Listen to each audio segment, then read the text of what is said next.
Hi masters, for you మీకోసం ఛానల్కి స్వాగతం సుస్వాగతం. ముందుగా మన జగద్గురువైన బ్రహ్మశ్రీ పితామహ పత్రిజీ గారికి, మన గురుమాతకి నా ఆత్మ ప్రణామాలు మాస్టర్స్. ఓకే మాస్టర్స్, ప్రతిరోజు మన ఛానల్లోని ధ్యానం, స్వాధ్యాయం, సజ్జన సాంగత్యం జరుగుతుంది మాస్టర్స్. ఓకే మాస్టర్స్, అలాగే ఈ సెక్షన్లో పాల్గొన్న మాస్టర్లకి, యూట్యూబ్లో చూస్తున్న మాస్టర్లకు కూడా ధన్యవాదాలు తెలుపుకుందాం. ఈరోజు మన ఛానల్కి సీనియర్ పిరమిడ్ మాస్టర్ అయిన చిరుకూరి వెంకటలక్ష్మి గారు బాంబూరు నుంచి వచ్చారు. మేడం గారిని సాధారణంగా ఆహ్వానించుకుందాం. ఈరోజు మేడం ఎంచుకున్న టాపిక్ ఆధ్యాత్మిక చింతన అనే మంచి టాపిక్ ఎంచుకున్నారు. ఈ ఆత్మజ్ఞానాన్ని అందించడానికి మేడం గారికి వెల్కమ్ చెప్దాం మాస్టర్స్. నమస్తే మేడం, వెల్కమ్ మేడం. నమస్తే.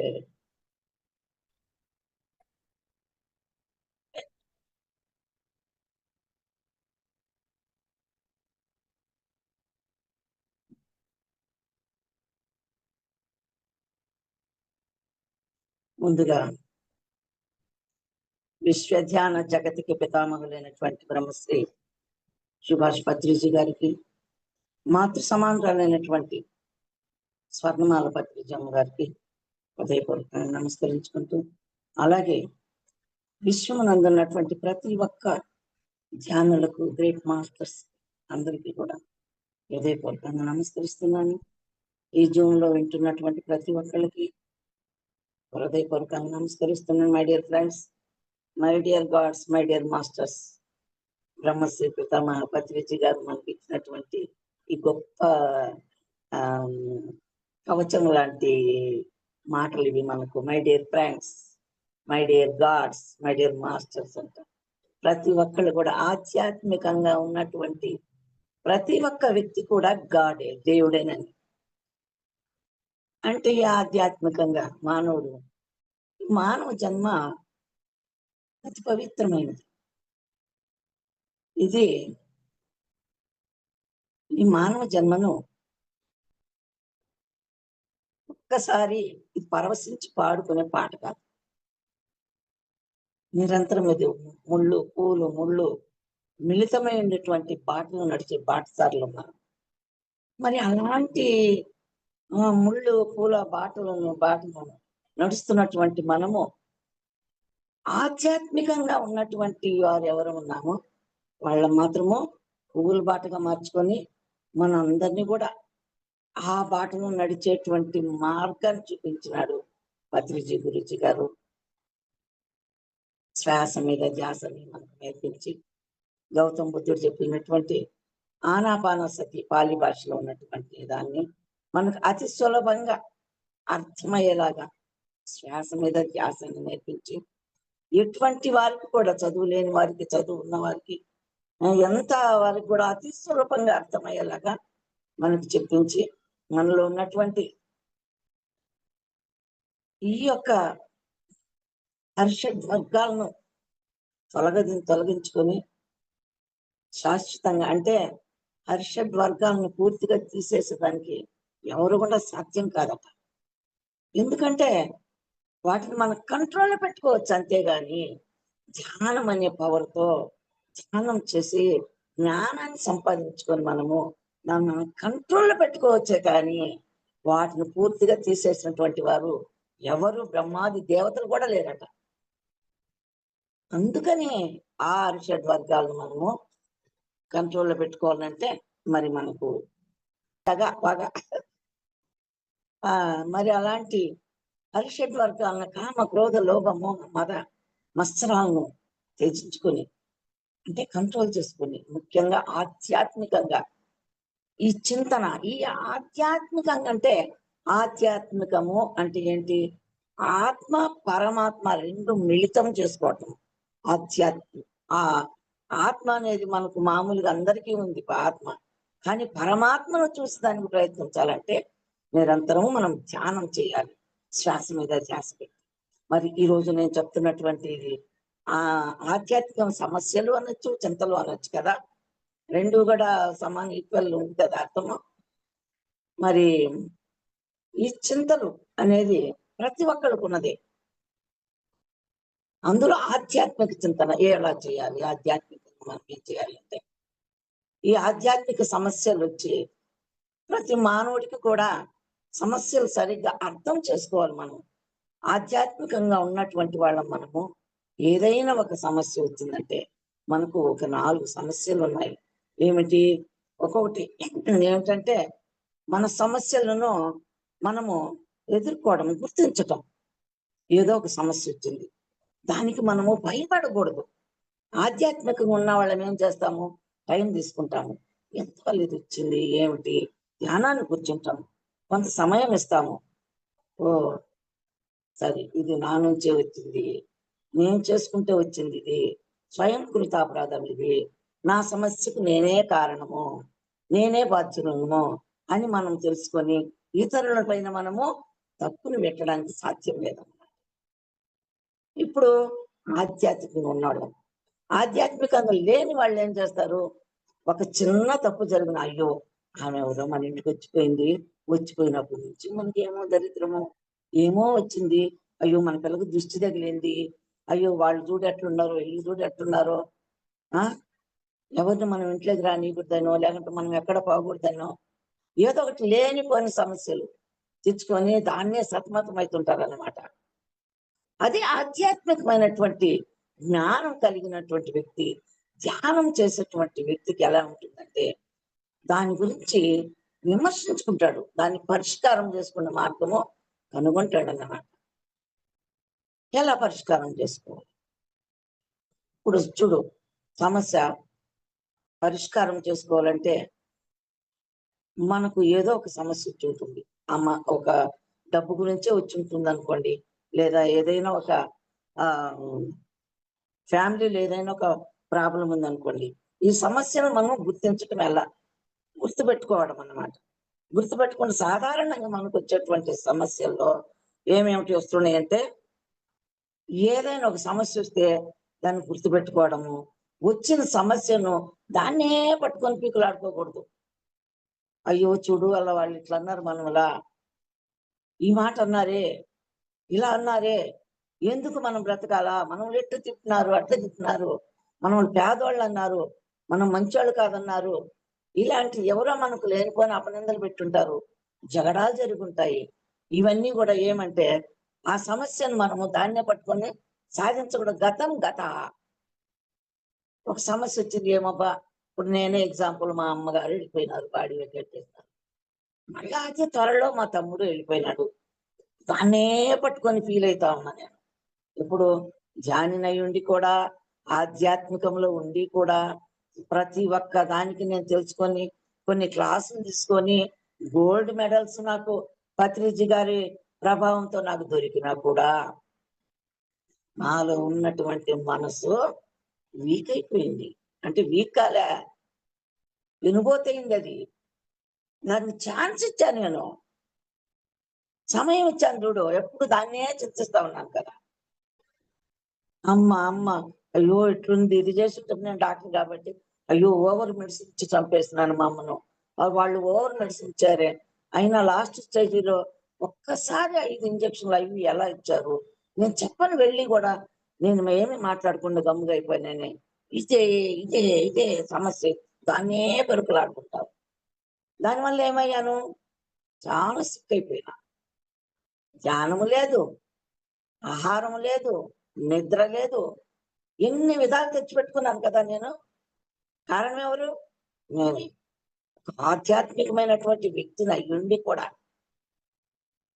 ఆ మనసును కంట్రోల్ చేసుకునే కెపాసిటీ లేకుండా పోయి, ఇహలోక ఈ బంధము, ఈ అనుబంధము, ఈ యొక్క తల్లి అంటే తల్లికి, బిడ్డకు చానా అనుబంధం ఉంటుంది గదా! అందులో నేను పుట్టినప్పటి నుంచి అమ్మను విడిచిపెట్టి ఎళ్ళలే నేనెక్కడ. నా వయసు ఇప్పటి వరకు గూడా ఆమె వండి పెడితే నేను తినుకున్నదాన్ని. ఫ్రెండ్స్ అయినా మేమిద్దరే. అక్కా చెల్లెళ్ళైన మేమిద్దరే. అమ్మ కూతురులైన మేమిద్దరమే. ఎక్కడికి వెళ్ళాలన్నా నీట్‌గా డ్రెస్ చేసి, అమ్మ పొట్టిగా, తెల్లగా, చక్కగా ఉంటుంది. చిన్న పిల్లని డ్రెస్ చేసుకున్నట్టు జతలు పెట్టుకొని పోయేదాన్ని. దారిన వెళ్తుంటే అడిగేవాళ్ళు, "అమ్మ మీ ఇద్దరు అక్కా చెల్లెళ్ళా" అని. అవునమ్మా నేను అక్కను, ఆమె చెల్లెలని చెప్పేదాన్ని మా అమ్మను. "ఏయ్! అలా చెప్పగాకు. ఏంటది? నీకు ఆయుష్ ఇదయిపోతుంది. అలా చెప్పకూడదు. మా అమ్మ అని చెప్పు" అనేవాళ్ళు. అంటే ఆమె పర్సనాలిటీ అట్టుంది. చాలా బాగుంది. ఎందుకంటే ఆమెలో గొప్పతనం ఏందంటే, ఎన్ని కష్టాలొచ్చినా డోంట్ కేర్. కేరే చేయదామె. ఆ క్షణానికి ఏడుస్తుంది. మర్చిపోతుంది. ఆమెకి ఎంత గొప్ప గిఫ్ట్ ఇచ్చాడు కదమ్మా దేవుడు. మంచి వయసు 35 సంవత్సరంలో మరి మా నాన్నకు 25 ఏండ్ల వయసు కలిగిన ఆయనకు మరి ఒక 9 ఏండ్ల పిల్లని పెళ్లి చేస్తున్నారంట ఆ రోజుల్లో.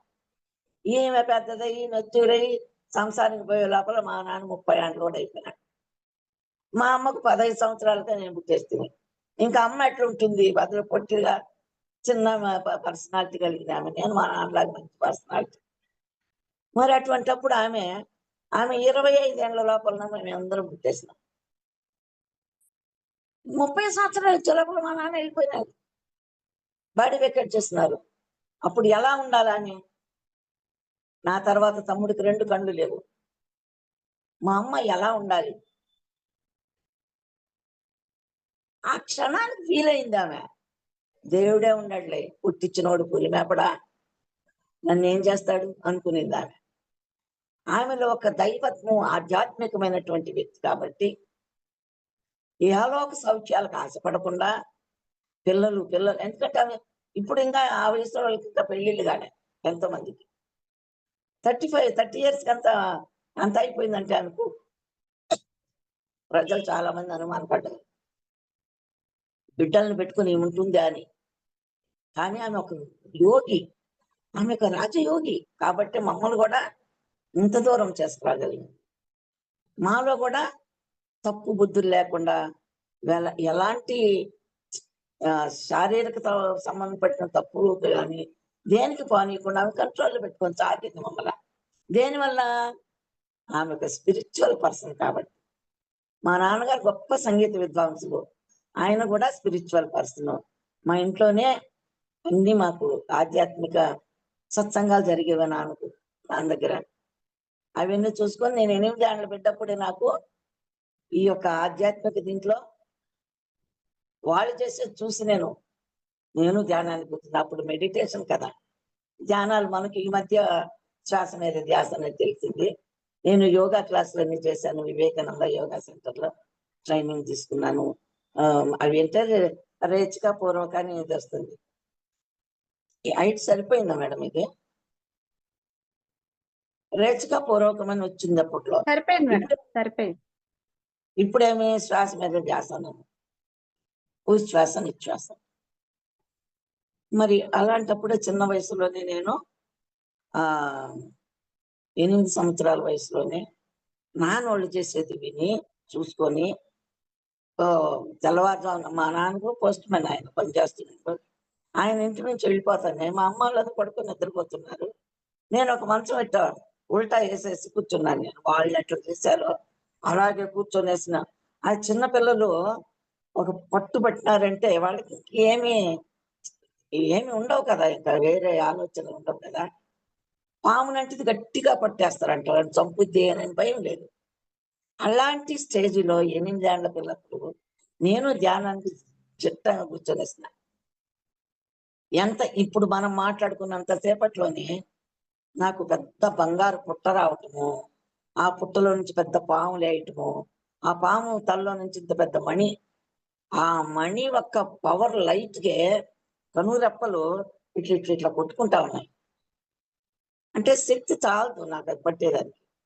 మరి అప్పుడే నాకు ఆ ఆధ్యాత్మికమైనటువంటి, అంటే థర్డ్ ఐ ఓపెన్ అయినట్టు లెక్క కదా మనకి అది. ఇంకా అప్పటి నుంచి నేను ఆటలాడుకునేటప్పుడు కూడా జుయి అని పిల్లలు ఎవరు తరుముకొని వస్తున్నట్టు నేను గగనంలో ఆటలాడుకునేది. ఇట్లంతా చిన్నప్పటి నుంచి నాకు ఆ చేష్టాలు వచ్చినాయి. అది ఉండబట్టి నాకు గత జన్మ సుకృతం ఉండబట్టి ఆధ్యాత్మిక, పైగా తల్లిదండ్రులు అలాంటి వాళ్ళని నేను ఎంచుకొని వచ్చాను కాబట్టి నా జన్మ ఎంత ధన్యమైనదో. ఈనాడు ఈ యొక్క వసుదైక కుటుంబంలో నేను వచ్చి పడి ఇంతమంది అభిమానులు, ఇంతమంది మాస్టర్స్, ఇంతమంది ధ్యానులకు అందరికీ కూడా నేను ఒక అభిమానిని. నాకు ఇంత కుటుంబం దొరికిందంటే ఎన్ని జన్మల నుంచి ఎంత పుణ్యం చేసుకుని ఉంటాను ఒక్కసారి యోచన చేయండి. గత జన్మ సుకృతం ఎంత గొప్పగా ఉందో నాకు కదా. నా వరకు నేను నా అనుభవం చెప్తున్నా. మరి ఆధ్యాత్మిక చింతనలో ఇలాంటి ఆధ్యాత్మికంగా ఉన్నా కూడా నాకు ఎన్నో చింతలంటే సమస్యలను ఎదుర్కొన్నాను నేను. అన్నానికి లేకుండా ఉన్నది కొద్ది రోజు. నాన్న వెళ్ళిపోయి నన్ను డాక్టర్ కోర్స్ చేపియాలనుకున్నటువంటి నాన్న ఫస్ట్ ఇయర్ లో జాయిన్ చేసి వెళ్ళిపోయి నన్ను ఇంకా ఎవరు నాకు డబ్బు కట్టి చదివించాలి. అందువల్ల వెంటనే హైదరాబాద్ ఉస్మానియా నర్స్ ట్రైనింగ్కి వెళ్ళిపోయినా. అప్పుడంతా ఫ్రీగా ఉన్నది నర్స్ ట్రైనింగ్. నర్సింగ్ చేసుకున్నాను. ఇంకా నేరుగా బెంగళూరు వెళ్ళిపోయినా. అక్కడ నాకు నేనేదో నర్సింగ్ ఒక ప్రైవేట్ నర్సింగ్ హోమ్ లో నైట్ డ్యూటీ నర్సుగా డ్యూటీ చేస్తున్నప్పుడు ఆ కర్ణాటకలో లక్ష్మీదేవమ్మ అని ఒక మేడం వచ్చింది. ఒక ఆమె డెలివరీకి రావటం, ఆమెకు 2 బిడ్డలకు నేనే డెలివరీ చేసిన. నా వయసు ఎంత 18 ఏళ్ళు కూడా లేదు. కానీ ఎక్స్పీరియన్స్ బాగున్నది. ఇంట్రెస్ట్ గా చదివాను కాబట్టి పట్టుదలతో చేసిన ఏ పని చేసినా ఆధ్యాత్మికమైనటువంటి ఆ ఒక్క చింతన ఉంది కాబట్టి, దైవ భక్తి ఉంది కాబట్టి ఇంతటి కష్టమైనటువంటి దీన్ని కూడా సమస్యను కూడా నేను ఎదుర్కొని రాగలిగాను. ఒక తమ్ముడికి 2 కళ్ళు లేవు నా తర్వాత వాడికి. మరి ఇంత కుటుంబాన్ని ఇంత దూరం నన్ను తీసుకొచ్చినాడంటే నిమిత్త మాత్రంగా నన్ను పెట్టి ఆ పరమాత్ముడు ఆయన బాధ్యత నెరవేర్చుకున్నాడన్నమాట. నేను కాదు సాకిద్ది ఆ కుటుంబాన్ని. నేను అని నేను చెప్పను. ఎందుకంటే ఇంతకుముందు నేను అనేదాన్ని. నేను చేసినా, నేను పెద్దదాన్ని చేసినా, నేను నీకు పెళ్లి చేసినా, నీకు పిల్లలు పుట్టినరో, నీ కళ్ళు లేకుండా కూడా పెళ్లి చేసినా అనేదాన్ని నేను. కానీ ఇప్పుడు తెలుసుకున్న తర్వాత అబ్బా ఎంత తప్పు చేసిన. వాళ్ళని క్షమాపణ అడుక్కున్నా నేను. కానీ వాడు మహాయోగి కళ్ళు లేకుండా కూడా. కా ఎవరికి ఏం జరగాలన్నది జరుగుతుందక్క. చెయ్యి నువ్వెవరు చేసుకొని నేనెవరు, నాకు జరగాలన్నది జరిగింది. నీకెందుకు జరగలేదని నిన్నోడకే మాట కదా. ఆధ్యాత్మికంగా మనం తీసుకుంటే ఒక్కొక్క పాయింట్ ప్రతి ఒక్క దాంట్లో మన ఇంట్లోనే దొరుకుతుంది కదా. ఒక మనిషి ఇలా ఉన్నాడు, ఒక మనిషి ఇలా ఉన్నాడంటే ఎందుకు? ఒక మనిషికి నడవడానికి కాళ్ళు లేవు, కాళ్ళు కింద దోగాడుకొని తిరుగుతున్నాడు. ఎందుకో? గత జన్మలో ఏం చేసినాడో, ఏ మూగ ప్రాణి నడుములు ఎరగొట్టేసినాడో, ఏ మూగ ప్రాణిని ఎంత హింసించాడో. కానీ ఇప్పుడు చెయ్యిరా, నేను పడ్డ కర్మ నువ్వు పడి చూడరా అని చెప్పి చూపిస్తున్నాడు. సమస్య గత జన్మలో మనకు వచ్చినటువంటి కర్మలన్నిటిని కూడా ఈ ఆధ్యాత్మికంగా ఉన్నాం కాబట్టి ఈ చింతించి మనం ఈ చింతనలన్నీ కూడా మనము పరిష్కారం చేసుకునే కెపాసిటీ మనకు ఎవరిచ్చారు? బ్రహ్మర్షి పితామహ పత్రిజీ గారికి. ఒక్కసారి మనందరం కూడా జోరుగా చప్పట్లు కొట్టుకుని ఆయన రుణం తీర్చుకోలేము.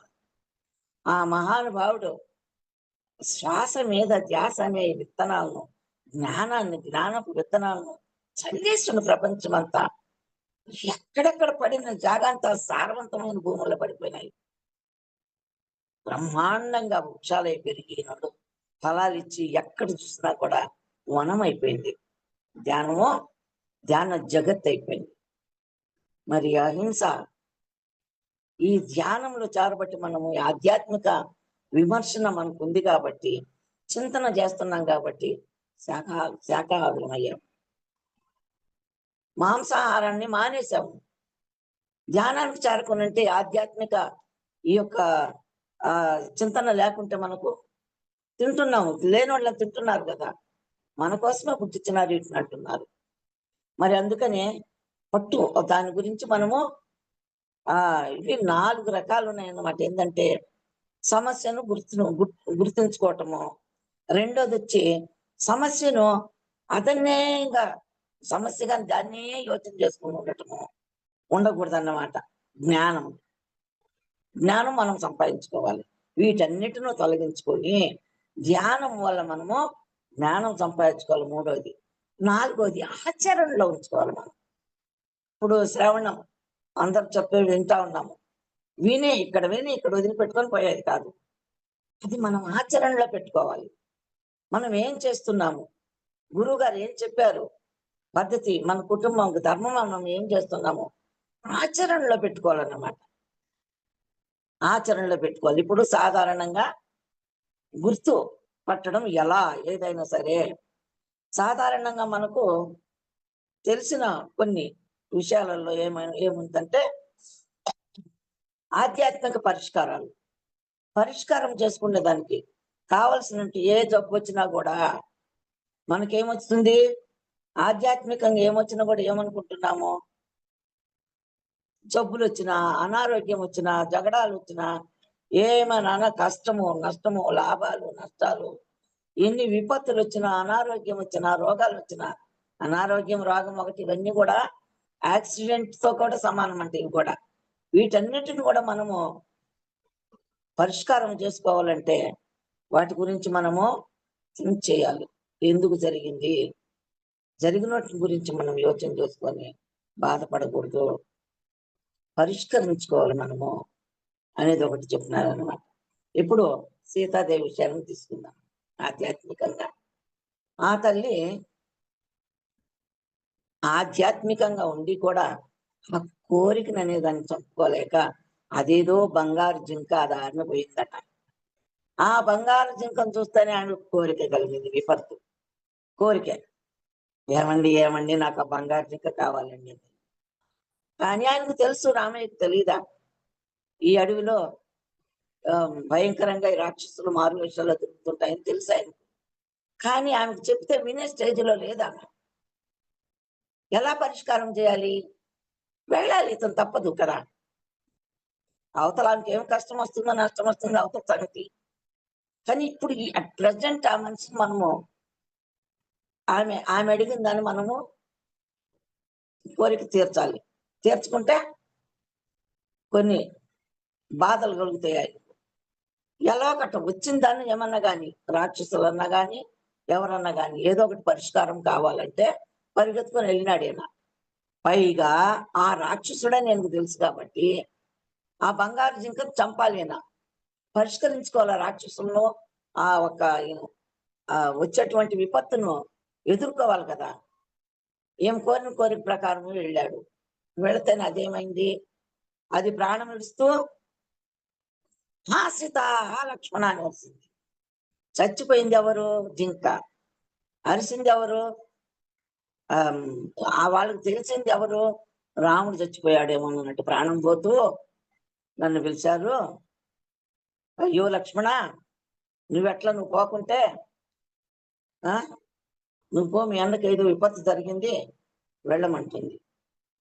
అది ఆధ్యాత్మిక చింతనలు. ఆధ్యాత్మికమైనటువంటి యోగి కాబట్టి ఆయనకు తెలిసింది ఏమని, "అమ్మా, అన్నయ్యకు మరణం అనేది లేదు. పోడాయన. అన్నయ్యకు ప్రమాదం లేదు. ఇది ఏదో మోసం జరిగింది. ఏదో అడవిలో రాక్షసుల ఒక ఇదే గాని ఇంకేది కాదు." కానీ ఆమె నోటి మాట ఏం చేసింది? సడెన్‌గా అంత ఆమె సామాన్యురాలు కాదు. అమ్మవారంటే చిన్నామె సీతాదేవి. ఆధ్యాత్మికంగా ఉండి కూడా ఆమె ఆ సమస్యను పరిష్కరించుకోలేక ఇతరుల పైన అపవాదం పెట్టింది. ఎవరికి? లక్ష్మణుడికి. "ఏమయ్యా, మీ అన్న పోతే నన్నేనుకో ఏలుకోవాలని చూసావా? అందుకని నువ్వు వెళ్ళలేదన్న" లోపల అతనికి ఎంత బాధ కలిగి ఉంటది. ఇంకా ఆమె ఒక మాటకు ఇట్టన్నదేమో వదిన, ఇట్టన్నది అని చచ్చిపోతాడు అతను. నా జన్మ ఎందుకు ఇట్లా అన్నాడని చచ్చిపోతాడా? ఆయన ఒక యోగి, ఆధ్యాత్మిక చింతన కలిగినటువంటి వ్యక్తి కాబట్టి విమర్శించుకున్నాడు. ఆ జాగ వదిలి వెళ్ళిపోయాడాయన. సరే అమ్మా, చూసొస్తాలే అని. ఇంత లోపల ఇంకేమైంది? వినాశకానికి విపరీత బుద్ధులంట. సీతాదేవి అంతా తెలిసిన వ్యక్తి అయ్యుండి ఆమె ఒక ఆ మహాతల్లి, ఆమె లక్ష్మి. ఆమె ఆ భూలోకానికి వచ్చింది వైకుంఠం నుంచి. ఆమెకు తెలియనిది ఏమన్నా ఉందా? తెలిసి కూడా ఈ ఆధ్యాత్మికమైనటువంటి ఆ మనసును ఒక్క క్షణంలో మనసును కంట్రోల్ చేసుకోలేక ఆ ఒక్క కోరిక కోరటము, కోరిన వెంటనే అతను వెళ్ళిపోవటము, ఆ అది చచ్చిపోతూ రామా, లక్ష్మణ, సీత అని అరిచాడని ఈమె దానికి నిజమేననుకోవటము, లక్ష్మణుడికి లేనిపోని నిందగట్టం చూడండి అంత దూరం మాట ఇది. అంటే ఏదైనా ఒక దానిని గుర్తించమంటున్నాడు. ఆ గుర్తింపు ఆమెలో లేదు. అంటే దాన్ని కనిపెట్టుకోలేకపోయింది. ఆ గుర్తింపు ఆమెలో లేని కారణంగా ఎంత అనర్థం జరిగింది కదా!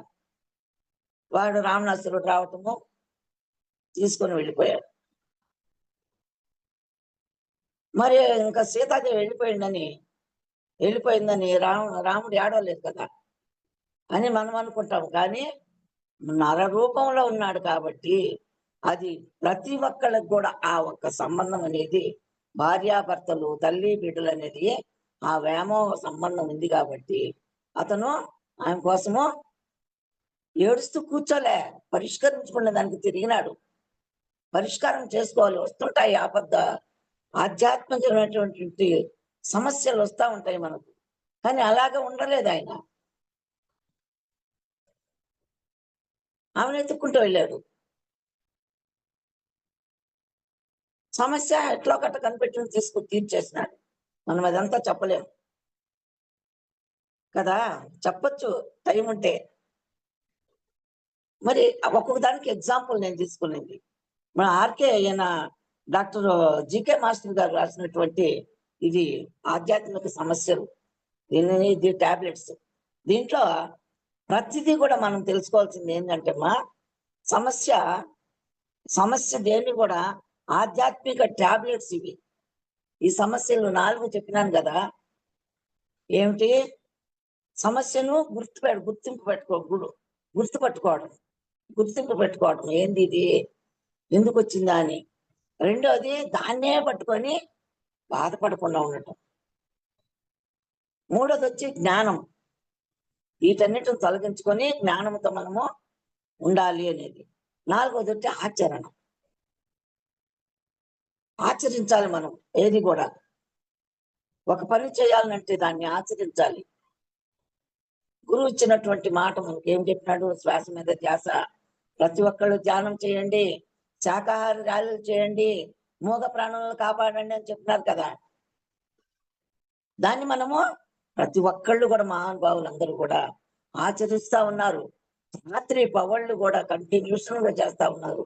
మీ అందరికీ కూడా ఈ జూమ్ ద్వారా కానీ మామూలుగా ఫిజికల్ గా కానీ ఈ సేవ చేస్తున్న ప్రతి ఒక్కళ్ళకి పాదాభివందనాలు అర్పిస్తున్నానమ్మా.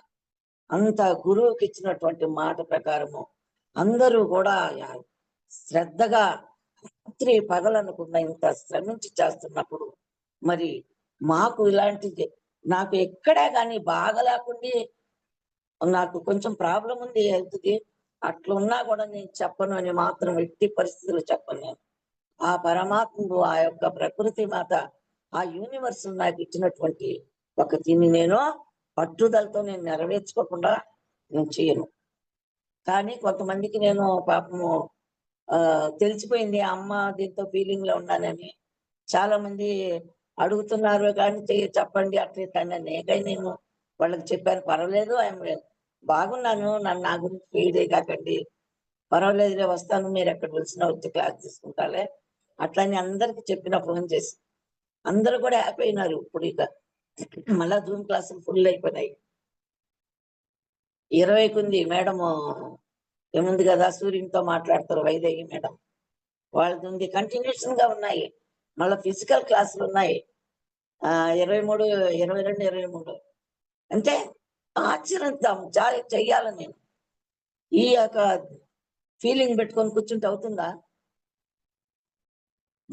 జ్ఞానం సంపాదించుకున్నాం కదా. ఈ టాబ్లెట్స్, ఇన్ని స్పిరిచువల్ టాబ్లెట్స్ అన్నమాట. ఈ టాబ్లెట్స్ మనం ఉపయోగించుకుంటే, ఈ స్పిరిచువల్ టాబ్లెట్స్ ఈ 4ను మనం ఉపయోగించుకున్నామంటే మనము ఎటువంటి సమస్యను కూడా ఎదుర్కొనేదానికి మనము తయారవుతారం అన్నమాట. జీకే మాస్టర్ గారు ఎంత బాగా దీని గురించి. ఇప్పుడు అత్త కోడలు ఉన్నారనుకోండి సమస్య. అత్త కోడలు ఏముంటుంది ఇంట్లో? జగడాలు పడుతుంటాయి ఎప్పుడు. ఇంకా ఆ కోడలు ఏమైనా ఇష్టం లేని కోడలు వచ్చింది అనుకో, ఇంకా దానికి నరకమే గతి. ఆయనకి ఇష్టం లేని కోడలో లేదా లక్షలు కట్నం లేకుండా వచ్చినటువంటి కోడలు వచ్చిందనుకో, చిన్నదానికి కటిపుల మీద, ఉప్పు మీద, కాయతల మీద అన్ని మీద పెట్టి ఇంక తిడుతుండే పని గోకుడు. అదే ఆధ్యాత్మికటువంటి శక్తి కలిగిన వ్యక్తి అయితే వాటిని తీసేసుకొని పోతుంది. పోనీలే, గత జన్మలో నేనెంత ఏమని ఇబ్బంది పెట్టినానో, నన్ను ఇబ్బంది పడుతుందిలే పోనీలే తుడుచుకొని పోతుంది అన్నమాట. వెంకయ్య స్వామి ఒక మాట చెప్తాడమ్మా. భగవాన్ శ్రీ వెంకయ్య స్వామి షిరిడి బాబా అవతారం ఆయనది. ఆ మహానుభావుడు ఏమంటాడు, ఆయన భాష పల్లెటూరు భాష. అమ్మా, అత్త కోడల్ని కూతుర్ని ఒకటేగా చూసుకుంటే కదమ్మా స్వర్గము అన్నారు. అట్లనే కోడలు కూడా అమ్మను అత్తను ఒకటేగా చూసుకుంటే కదమ్మా.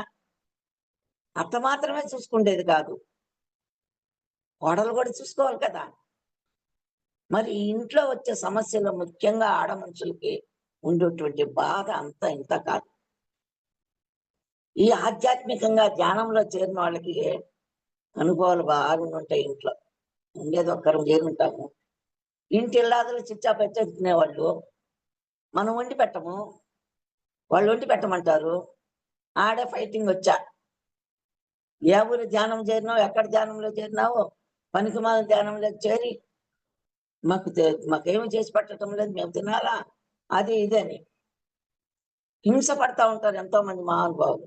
కానీ ఈ ధ్యానం చేసి చేసి చేసి అనుభవం వచ్చిన తర్వాత వాళ్ళకి కేరే లేదన్నమాట. అవును, నేను ఇంతే చేసేది, మీరు చేసుకుంటానండి. నాకు కూడా ఇంట్లో పెద్ద శ్రమ కలిగి ఉన్నది. అంటే నేనేం చెయ్యండిలే వంటలు, నేను తినలేదు మీరు ఎందుకు తింటారని. నేను ఈ ధ్యానం కోసం మానుకోలేదమ్మా. 15 years నుంచి నేను శాకాహారిని. అంతకుముందు ఎన్ని తినుంటానో, ఎన్ని కోళ్ళు తిన్నాను, ఎన్ని మేకల మాంసం తిన్నాను, ఎన్ని చేపలు తిన్నాను, ఎన్ని గుడ్లు తిన్నానో నాకే తెలియదు. కానీ ఆ హింసంతా నేను అనుభవించొచ్చు. ఇప్పుడు వాటి ప్రాణాలు తీపిచ్చి నాకు ఇదే కావాలి అదే కావాలని తెప్పించుకొని తిన్నాను కదా. ఇప్పుడు నేను తినకున్నంత మాత్రాన నేను చేసింది ఎక్కడ పోతుంది, తీర్చుకోవాలి కదా. వాళ్ళకి క్షమాపణ చెప్పుకొని మాతరలు గతరలు తినుకొని లేసి తిరుగుతూ ఉండేది. ఇది ఆధ్యాత్మికంగా ఉండబట్టి పరిష్కరించుకుంటున్నాను అన్నమాట ఈ సమస్యలను. ఆ వెంకయ్య స్వామి చెప్పినట్టుగా కోడలను కూతుర్ని ఒకటిగానే చూసుకుంటే ఇబ్బంది ఏమి ఉండదు. కానీ భయంకరమైనటువంటిది మానవ ఈ స్త్రీ జన్మని. ఆ తల్లి గర్భవతిగా ఉన్నప్పటి నుంచి కూడా ఎంత ఓపికగా, ఎంత ఇదిగా, ఆమె చదువులేనిదైనా కావచ్చు, ఆమె దైవికంగా ఉండే ఉంటుంది ప్రతి ఒక్కరిలో ఆధ్యాత్మిక. అది లేకపోతే బిడ్డకు జన్మనివ్వదు. ఈ బిడ్డ నాకు వద్దని పడేస్తుంది. అయ్యో, ఒక ప్రాణికి నేను జన్మనిస్తాను. ఆ తల్లి ఎప్పుడైతే ఆధ్యాత్మిక చిత్తంలో ఉంటుందో పుట్టే బిడ్డ కూడా పుట్టుకతోనే వాడు యోగి అయిపోతాడన్నమాట. అందుకనే ప్రెగ్నెంట్ లేడీస్ ముఖ్యంగా కూడా ధ్యానం చేయాలి. My dear masters, my dear friends, ఎవరు కూడా ప్రెగ్నెంట్ తో ఉన్నవాళ్ళు పత్రిజ ఏం చెప్పినారు, పిల్లలకు నేర్పించమన్నారు. ఆల్రెడీ పిల్లలది అయిపోయింది. ఇప్పుడు ఏమంటే జీకే మాస్టర్ గారు ఏం ప్లాన్ పిలిచినారంటే ప్రెగ్నెంట్ లేడీస్ కి ఈ స్పిరిచువల్ టాబ్లెట్స్ నేర్పించమన్నారు. ఎందుకంటే ఆ సమస్య ఉన్నది. ఇంకా కడుపులోని వాడు తయారై వస్తాడు. సుభద్రాదేవి పడుకొని ఉంటే అభిమన్యుడు తన కడుపులోనే ఉండి పద్మవ్యూహంలోకి వెళ్ళేది. అదంతా ఎంత బాగా కొట్టుకొని విన్నాడు. మరి అప్పుడు పిల్లలు విన్నప్పుడు ఇప్పుడు పిల్లలు ఎందుకు విన్నారు కడుపులో? ప్రహ్లాదుడు కడుపులో ఉన్నప్పుడే నారాయణ నామస్మరణాన్ని జపింపేదో చేపించినాడు కదా, హరినామస్మరణాన్ని నారదుడు. మరి ఆయన పుట్టుకతోనే ఆయన ఒక హరినామ భక్తుడైండు, హరిభక్తుడై పుట్టాడన్నమాట. అందువల్ల ఏ కష్టము లేకుండా ఈ గర్భవతులుగా ఉన్నటువంటి వారికి ఈ ఆధ్యాత్మిక చింతన గురించి చెప్పిస్తే, ఆధ్యాత్మికం గురించి చెప్పిస్తే, ఈ శ్వాస మీద ధ్యాస దీని గురించి చెప్పించి వాళ్లకు నేర్పించామంటే ఆ కడుపులో ఉండే బిడ్డే పుట్టుకతోనే యోగిగా పుడతాడు. ఇంకా వాడు పెద్దవాడైన తర్వాత కూడా వాడు తప్పుడు పనులు చేయలేడు, మరి మాంసాహారి కాలేడు.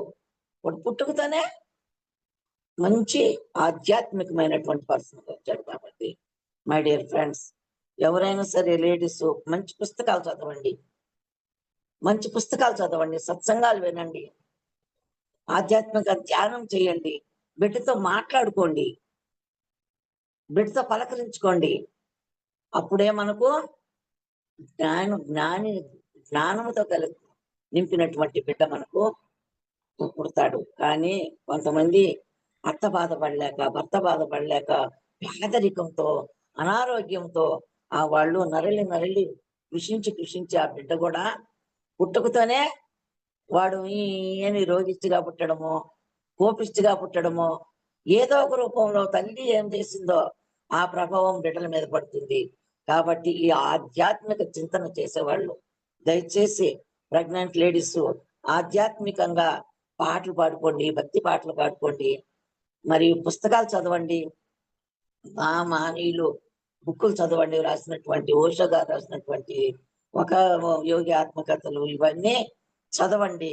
చదివి ఎందుకంటే ఇంటింటికి పోయి మనం చెప్పలేము. ఈ యూట్యూబ్ ద్వారా మనము తెలపొచ్చు కదా.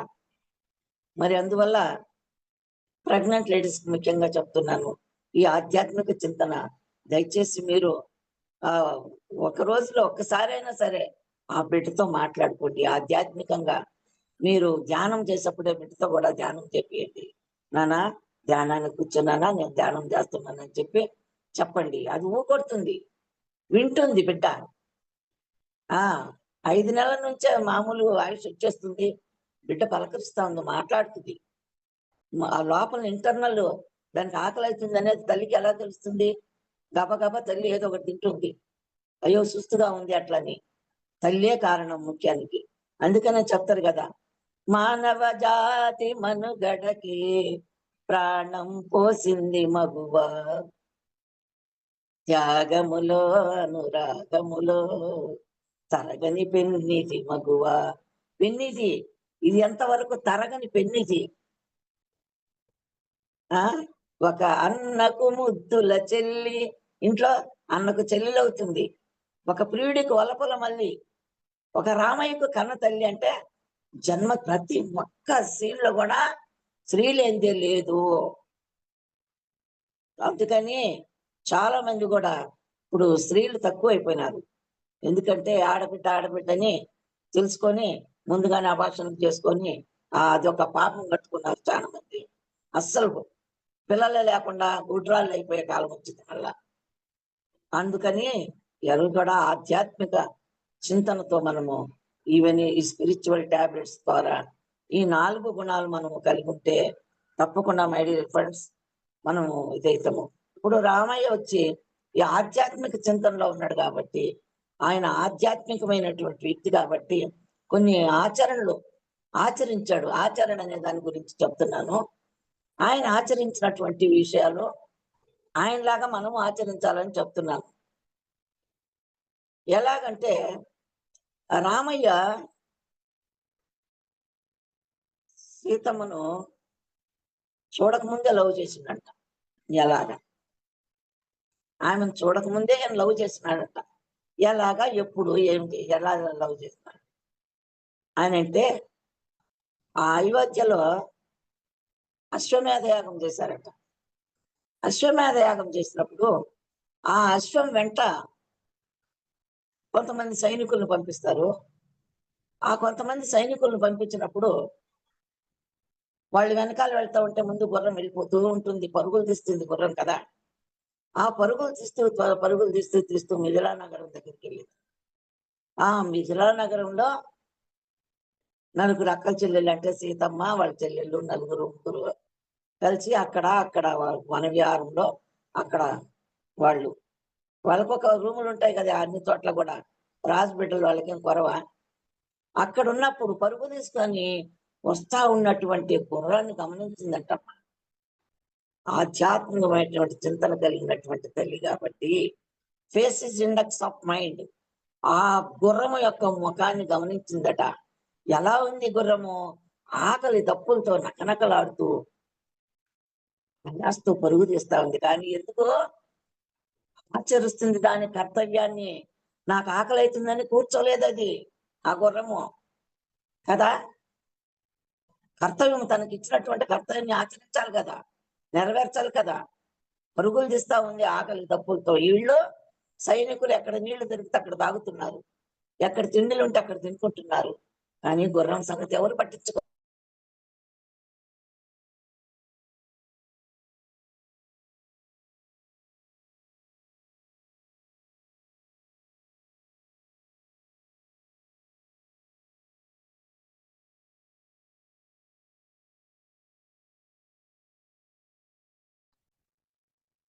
వస్తూ వస్తూ ఆ గుర్రం ఏం చేసింది, ఆ గుర్రాన్ని చూసింది సీతమ్మ. చూసి అయ్యయ్యో ఆకలి దప్పులతో వస్తుంది అంటే ఆమెలో వచ్చి ఒక సమభావన ఉంది ఆమెలో. పశువులని గాని మనుషులని వ్యత్యాసం లేదు. అందరూ కూడా ప్రాణులన్నీ ఒక్కటే, అన్ని ఆత్మలు ఒక్కటే అనేది ఒక ఆమెలో ఒక ఇది కలిగింది ఉన్న ఒక వ్యక్తి కాబట్టి దాని యొక్క ముఖాన్ని చూసి ఆకలితో నకనకలాడుతూ ఉండేదాన్ని చూసి ఆ వచ్చేటువంటి గుర్రానికి బకెట్ నిండా నీళ్లు పెట్టేసింది ఎదురుగా పెట్టి. ఇంకా కొంత ఏదో మేత ఉంటే పెట్టింది అక్కడ. వచ్చేప్పుడు ఆ వచ్చేదాన్ని పట్టుకునేది గుర్రాన్ని. పట్టుకొని చూస్తే పాపం కాలుకి డిక్క ఉంది కదా, గిట్టలు ఉంటాయి కదా, ఆ గిట్టకు రాయో ఏమో తగిలింది పరుగులు తీయటంలో. రక్త ప్రవాసం పోతానే ఉందట, రక్తం కారిపోతుందట. అయినా కూడా దానికి నొప్పి అనేది అనిపించుకోలేదు. దాహమైనా ఆగలేదు, ఆకలైనా ఆగలేదు. ఆ యొక్క కర్తవ్యాన్ని ఏ విధంగా ఒక నోరు లేని జంతువు, ఒక నోరు లేని ప్రాణి అంత పద్ధతిగా నెరవేర్చుకొని వస్తూ ఉంటే ఈ సీతమ్మ తల్లికి అణు అణు కణ కణ మంది కూడా ఆ గుర్రం పైన ప్రేమ ప్రీతి విశ్వాసం పొంగిపోయిందట. సమభావన. అయ్యో ఇదే తర మనుషులై ఉంటే తిరుగుతారా, మనుషులైతే నీళ్లు తాగరా, ఎవరు దీన్ని ఏ పని చేస్తున్నారు, ఎక్కడి నుంచి వచ్చింది ఈ గుర్రం అని ఆ గుర్రానికి నీళ్లు పెట్టి తినడానికి మేత పెట్టి సరే ఇటు చూసేసరికి కాలు రక్తం కారిపోతుంది. అయ్యయ్యో అని ఇంక అప్పటికప్పుడు ఎక్కడొస్తాయి బట్టలు, తన పైట చెరుగుని చింపి అక్కడ ఆకులలుములు ఉంటాయి కదా అవి నలిపి ఆ రక్తం దానిపైన వేసి బాగా కట్టుకట్టి ఇంత లోపల భటులు వచ్చారు. ఎవరు నువ్వు పట్టుకున్నావు మా గుర్రాన్ని, యుద్ధానికి వస్తావా సరెండర్ అవుతావా అంటున్నారంట. ఏ మూర్ఖులారా, మీకు తెలివి ఉందా, మీరు ఇంత దూరం ఎందుకు ఎంతసేపు ఎందుకు రాలేదంటే మాకు దాహమైంది నీళ్లు తాగుతున్నామన్నారట. మరి గుర్రం సంగతి విన్నారా, గుర్రం సంగతి గమనించలేదా మీరు?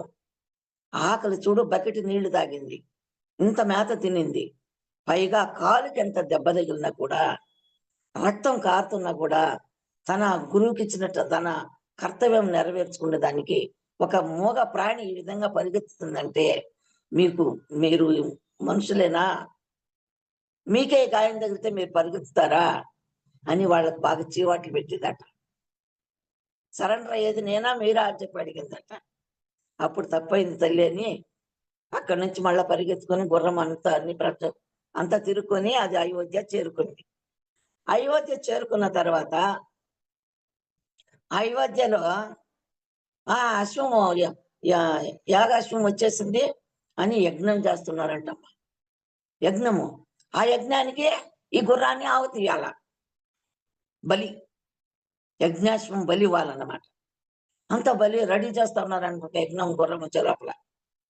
అప్పుడు గుర్రాన్ని రెడీ చేయడానికి చూస్తున్నప్పుడు రామయ్య వచ్చారు, శ్రీరాముడు వచ్చి ఎందుకు గుర్రాన్ని ఈ పని చేస్తున్నట్టు, లేదు దాన్ని బలి ఇవ్వాలా, తరతరాల నుంచి వచ్చేటువంటి ఆచారం ఇది, మేము బలి ఇవ్వాలను. కానీ ఈయన ఆధ్యాత్మిక చింతన కలిగినటువంటి వ్యక్తి కాబట్టి మూగ ప్రాణుల పైన ప్రతి ఒక్క ప్రాణం కూడా సమానమే తెచ్చుకున్నాడు కాబట్టి ఒకే మాట చెప్పాడంట. దీన్ని చంపి ఏం చేస్తారంటే మేమంతా పంచుకొని తింటామన్నారంట బ్రాహ్మణులంతా. అట్లయితే మీరు ఒక పని చేయండి, ఈ మాంసం ఏమో ఒక రోజు తింటే కడిగేస్తారు, ఏం లాభము, ఈ గుర్రాన్ని నేను బంగారు గుర్రాన్ని చేసిస్తాను, మీరు దాన్ని బలిచ్చుకోండి అని చెప్పి ఆ రోజు నుంచి ఆ అశ్వము మన కోసము తిరిగి ప్రపంచమంతా తిరిగి అలసిపోయి వచ్చినటువంటి గుర్రాన్ని బలిస్తారా మీరు, తప్పు అని చెప్పి ఆధ్యాత్మిక చింతన వాళ్ళకు నేర్పించాయట. ఈ పని చేయకూడదు, మూగ ప్రాణులను చంపకూడదు, మూగ ప్రాణులను హింసించకూడదు అని చెప్పి బంగారు అశ్వాన్ని చేసి వాళ్ళకు బలికిచ్చేసి ఈ గుర్రం దగ్గరికి వచ్చాడట. వచ్చి ముఖమంతా ఇటు తగుడుకుంటూ ఎంత తిరిగి వచ్చావు కదా మా కోసము, రాజ్యం అంతా తిరిగి వచ్చావు కదా, అలసిపోయావా, ఇంకా నిన్ను చంపర్లే, నేను బంగారు గుర్రాన్ని ఇచ్చేసినాలే, నిన్ను ఇంకా చంపర్లే, నువ్వు హ్యాపీగా ఉండని అక్కడ ఇక్కడంతా తౌడుకుంటూ వచ్చి కాలు దగ్గరకు వచ్చేసరికి ఆ ఒక్క కట్టుండే బట్టను చూస్తానే నేను ఫుల్ హిస్టరీ తెలిసిపోయింది సీతమ్మది. ఎంత సమభావం కలిగినటువంటి వ్యక్తి, ఎంత కరుణామయి, ఎవరీమె అని అప్పుడే లవ్ స్టార్ట్ అయిందంట రామయ్యకు ఆ గుడ్డ చూసినప్పుడే. సీతమ్మ గుడ్డ చూస్తానే. అప్పుడు సరి అంతకుముందు సీతమ్మని చూడలే. ఈ గుడ్డ నుంచే సీతమ్మ ఎవరు, ఈ వ్యక్తి చాలా మంచిది, ఇలాంటి వ్యక్తి కావాలి నాకు అన్నట్టు అప్పుడే లవ్ చేసి ఉన్నాడంట. అప్పుడు మరి కొద్ది రోజులకు ఆ చిన్నపిల్లలప్పుడే కదా వాళ్ళు విశ్వామిత్రుడు తీసుకెళ్ళాడు. ఆ విశ్వామిత్రుడు తీసుకెళ్ళి అక్కడంతా ఆ మునుల యజ్ఞాలంతా కాపాడి స్వయంవరం సమయానికి విశ్వామిత్రుడు పిలుచుకొని వస్తాడు, రాండయ్య పోదామని. పిలుచుకొని వచ్చే లోపల మహామహామహనీయులు రాజులంతా వచ్చి కూర్చున్నారు. మేమెత్తుతామని అందరు ఎత్తేదానికి వచ్చారు. కానీ రావణాసురుడు కూడా వచ్చాడు. గర్వము, అహంకారం, దాంట్లో సమన్వయత లేదు. ఆ ఒక్క ఎంతదో సహృదయం లేదు. అహంకారంతో నిండున్నాడు వాడు. కాబట్టి ఎడం చేతి పట్టుకున్నాడు. ఇదంతా లేమ్మని లైలా రెండు చేతులు పట్టుకుని లైలా సర్వశక్తిని ఉపయోగించినాడు. లాస్ట్ కింద కూడా పడిపోయినాడు. ఎవరు గుండా కాలేదు. సీతమ్మ తల్లి దండ పట్టుకుని నిలబడిందాడు. అప్పుడు ఈయనేం చెప్పినాడు, ఆ విశ్వామిత్రుడు ఏమన్నాడంటే, సరే రామా నువ్వు పోయి ఆ విల్లు ఎత్తుకోమన్నాడు. ఆ రామయ్య ఏం చేసినాడు, పోయి ఫస్ట్ నమస్కారం ఇచ్చినాడు. ఈశ్వర, శివధనుసు కదా అది, పరమేశ్వర అని నమస్కారం చేసి వినయ విధేయతలు చూపించాడు ఫస్ట్. మరలా నువ్వు నాకు కరుణించి నాకు సాయం చేయమని రిక్వెస్ట్ అడుక్కున్నాడు ఆమె ఆ బాణాన్ని. అప్పుడు ఎత్తుతానే ఆరాంగా లేచింది. కానీ ఆయన డ్యూటీ ఎంతవరకు ఈడున్న నారి తీసి దాన్ని తగిలించేంత వరకే. కానీ అలాంటిది ఇటు తగిలిస్తానే ఇరిగిపోయింది. అది ముక్కలైపోతానే పరశురాముడు వచ్చాడు. ఎవడు నేను నాకు శివుడు ఇచ్చినటువంటి ఆ ధనుసు అది, దాన్ని విరగదీసింది ఎవరని. అదే ఆయన ఏం చేసిండు, యోగి అయితే కావచ్చు, కానీ అతనిలో కోపం అనే ఆయన వినయ విధేయతలతో ఎవరికంటే వాళ్లకు కట్టబెట్టేదానికి బొమ్మ కాదు ఆమె మనసు కూడా తెలుసుకోకుండా ఆ మనసు విరిగిపోదా, ముసలాడు పొడి చేస్తారా మీరు? అందుకని శివధనుసు ఇరిగినట్టు ఇరగకూడదా మనసు, విచారించుకొని చూడండి అని చెప్పిన. అప్పుడు సీతాదేవి వచ్చి ఆమె దండ అయిపోతే ఏపించుకోలేదు ఆయన.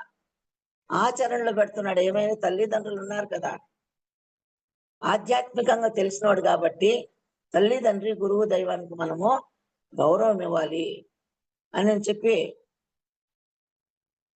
ఆయన ఒక గౌరవం ఇచ్చాడన్నమాట. గౌరవం ఇచ్చి సీతమ్మ దండ వేయడానికి వచ్చినప్పుడు, వద్దు, అంగట్లో బొమ్మ కాదు, మీరు ఎవరికంటే వాళ్ళకి వేసేదానికి నీకు టైం ఇస్తున్నాను, నేను ఇష్టపడితేనే చెప్పనిపియండి, చేసుకుంటాను. నంబర్ 2 ఏమంటే, నా తల్లిదండ్రులకు తెలియకుండా నేను మ్యారేజ్ చేసుకునేదానికి తయారు లేదు. అందువల్ల ఇది ఇప్పుడు ఈ వివాహం జరగదు అని జనకుడికి పిలిచి చెప్పినాడంట. ఎప్పుడు కూడా స్త్రీ బుద్ధి ప్రళయాంతకము. స్త్రీకి చెప్పకుండా ఏ పని చేయకాకండి, ఆమెను ఒప్పించండి. ఇదొక అంగట్లో బొమ్మలాగా, దీన్ని చింపినోడికి, దీన్ని ఎరగొట్టినోడికి నా కూతుర్నిచ్చి పెళ్లి చేస్తానని దండవారేస్తున్నారే, అది మా తప్పు, అలా చేయకూడదు. ఎప్పుడు కూడా ఆమె ఇష్టాలు తెలుసుకొని చేయాలని ఆయన ఒక సమస్యను క్లియర్ చేసినాడు అన్నమాట, పరిష్కరించాడు.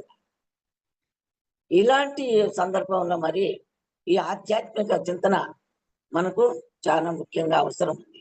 ఆధ్యాత్మికం లేదు కాబట్టి లేని వాళ్ళు మేము చేస్తున్నాము, ఇళ్లలో అత్తా కోడళ్ళతో తగువులు పెట్టుకొని ఆ మనసు నిలకడలేక, ఎందుకబ్బా ఈ బ్రతుకు, ఎందుకు మనం బ్రతుకుండాలని చెప్పి ఇరిటేషన్ అయ్యి చచ్చిపోయే వాళ్ళు ఎంతమంది ఉన్నారు. మగవాళ్ళు అప్పులు సప్పులు చేసుకొని ఇంట్లో భార్య బాధ, బయట అప్పుల బాధ, తల్లిదండ్రులతో ఒక బాధ అర్థం చేసుకోకుండా అదే ఆధ్యాత్మికమైనటువంటి వ్యక్తులు ఉంటే ఆ కొడుకును అర్థం చేసుకుంటారు. అతను ఎంత ఉత్తమోత్తముడైనా కూడా కుటుంబాన్ని జరిపే దానికోసం ఎన్నో పాటు పడుతుంటారు మగవాళ్ళు. అది మనం అర్థం చేసుకోవాలి. దాన్ని పరిష్కరించుకోవాలంటే అందరం కూడా మనం సహాయం చేయాలన్నమాట. కుటుంబ సభ్యులు అందరూ కూడా ఆధ్యాత్మికంగా మనం తెలుసుకోవాలి. దానికి మార్గం ఒకటే మార్గం అంటే ధ్యానమే. ఈ ధ్యానంతోనే మనము బాగుపడాలి కాబట్టి ప్రపంచమంతా కూడా ఈ మూగ ప్రాణులను చంపకుండా మరి అదే చెప్తాను కదా. నేను ఈ యొక్క ధ్యానం పైన నేను ఒక చిన్న పాట రాస్తున్నాను. పాడొచ్చా?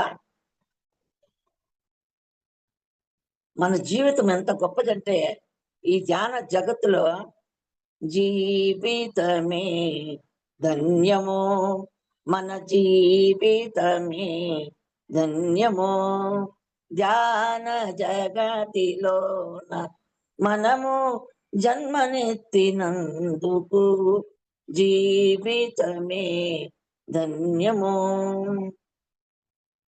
హాయిగా శ్వాసపై ధ్యాస నిలిపి ధ్యానము, హాయిగా శ్వాసపై ధ్యాస నిలిపి ధ్యానము చేయువారి ఆత్మయందు ఆనందము నిండును.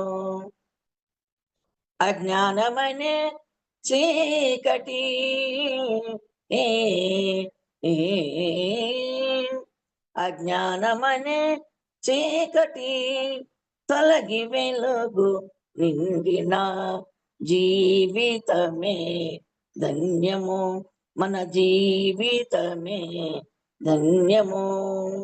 My dear friends, my dear gods, my dear masters, కుటుంబంలో కానీ, ఊరిలో కానీ, దేశంలో కానీ, ప్రపంచమంతట్లో కానీ ఏ పని చేయాలన్నా, మంచి చేయాలన్నా, చెడు చేయాలన్నా ఒక్కడే చక్కగా మక్కువతో నిక్కముగా మన పత్రిజీ గురూజీ ఒక్కడే నిలబడి గురువుకి ఇచ్చినటువంటి మాటను తప్పకుండా, గురువుకి ఇచ్చినటువంటి మాట ప్రకారము ఒక్కడే చక్కగా మక్కువతో నిత్యముగా లెక్కలేని ధ్యానులను దిక్కు దిక్కులందు చేసే, లెక్కలేని ధ్యానులను దిక్కు దిక్కులందు చేసే చక్కనయ్య పత్రిజీకి ఏ ఏ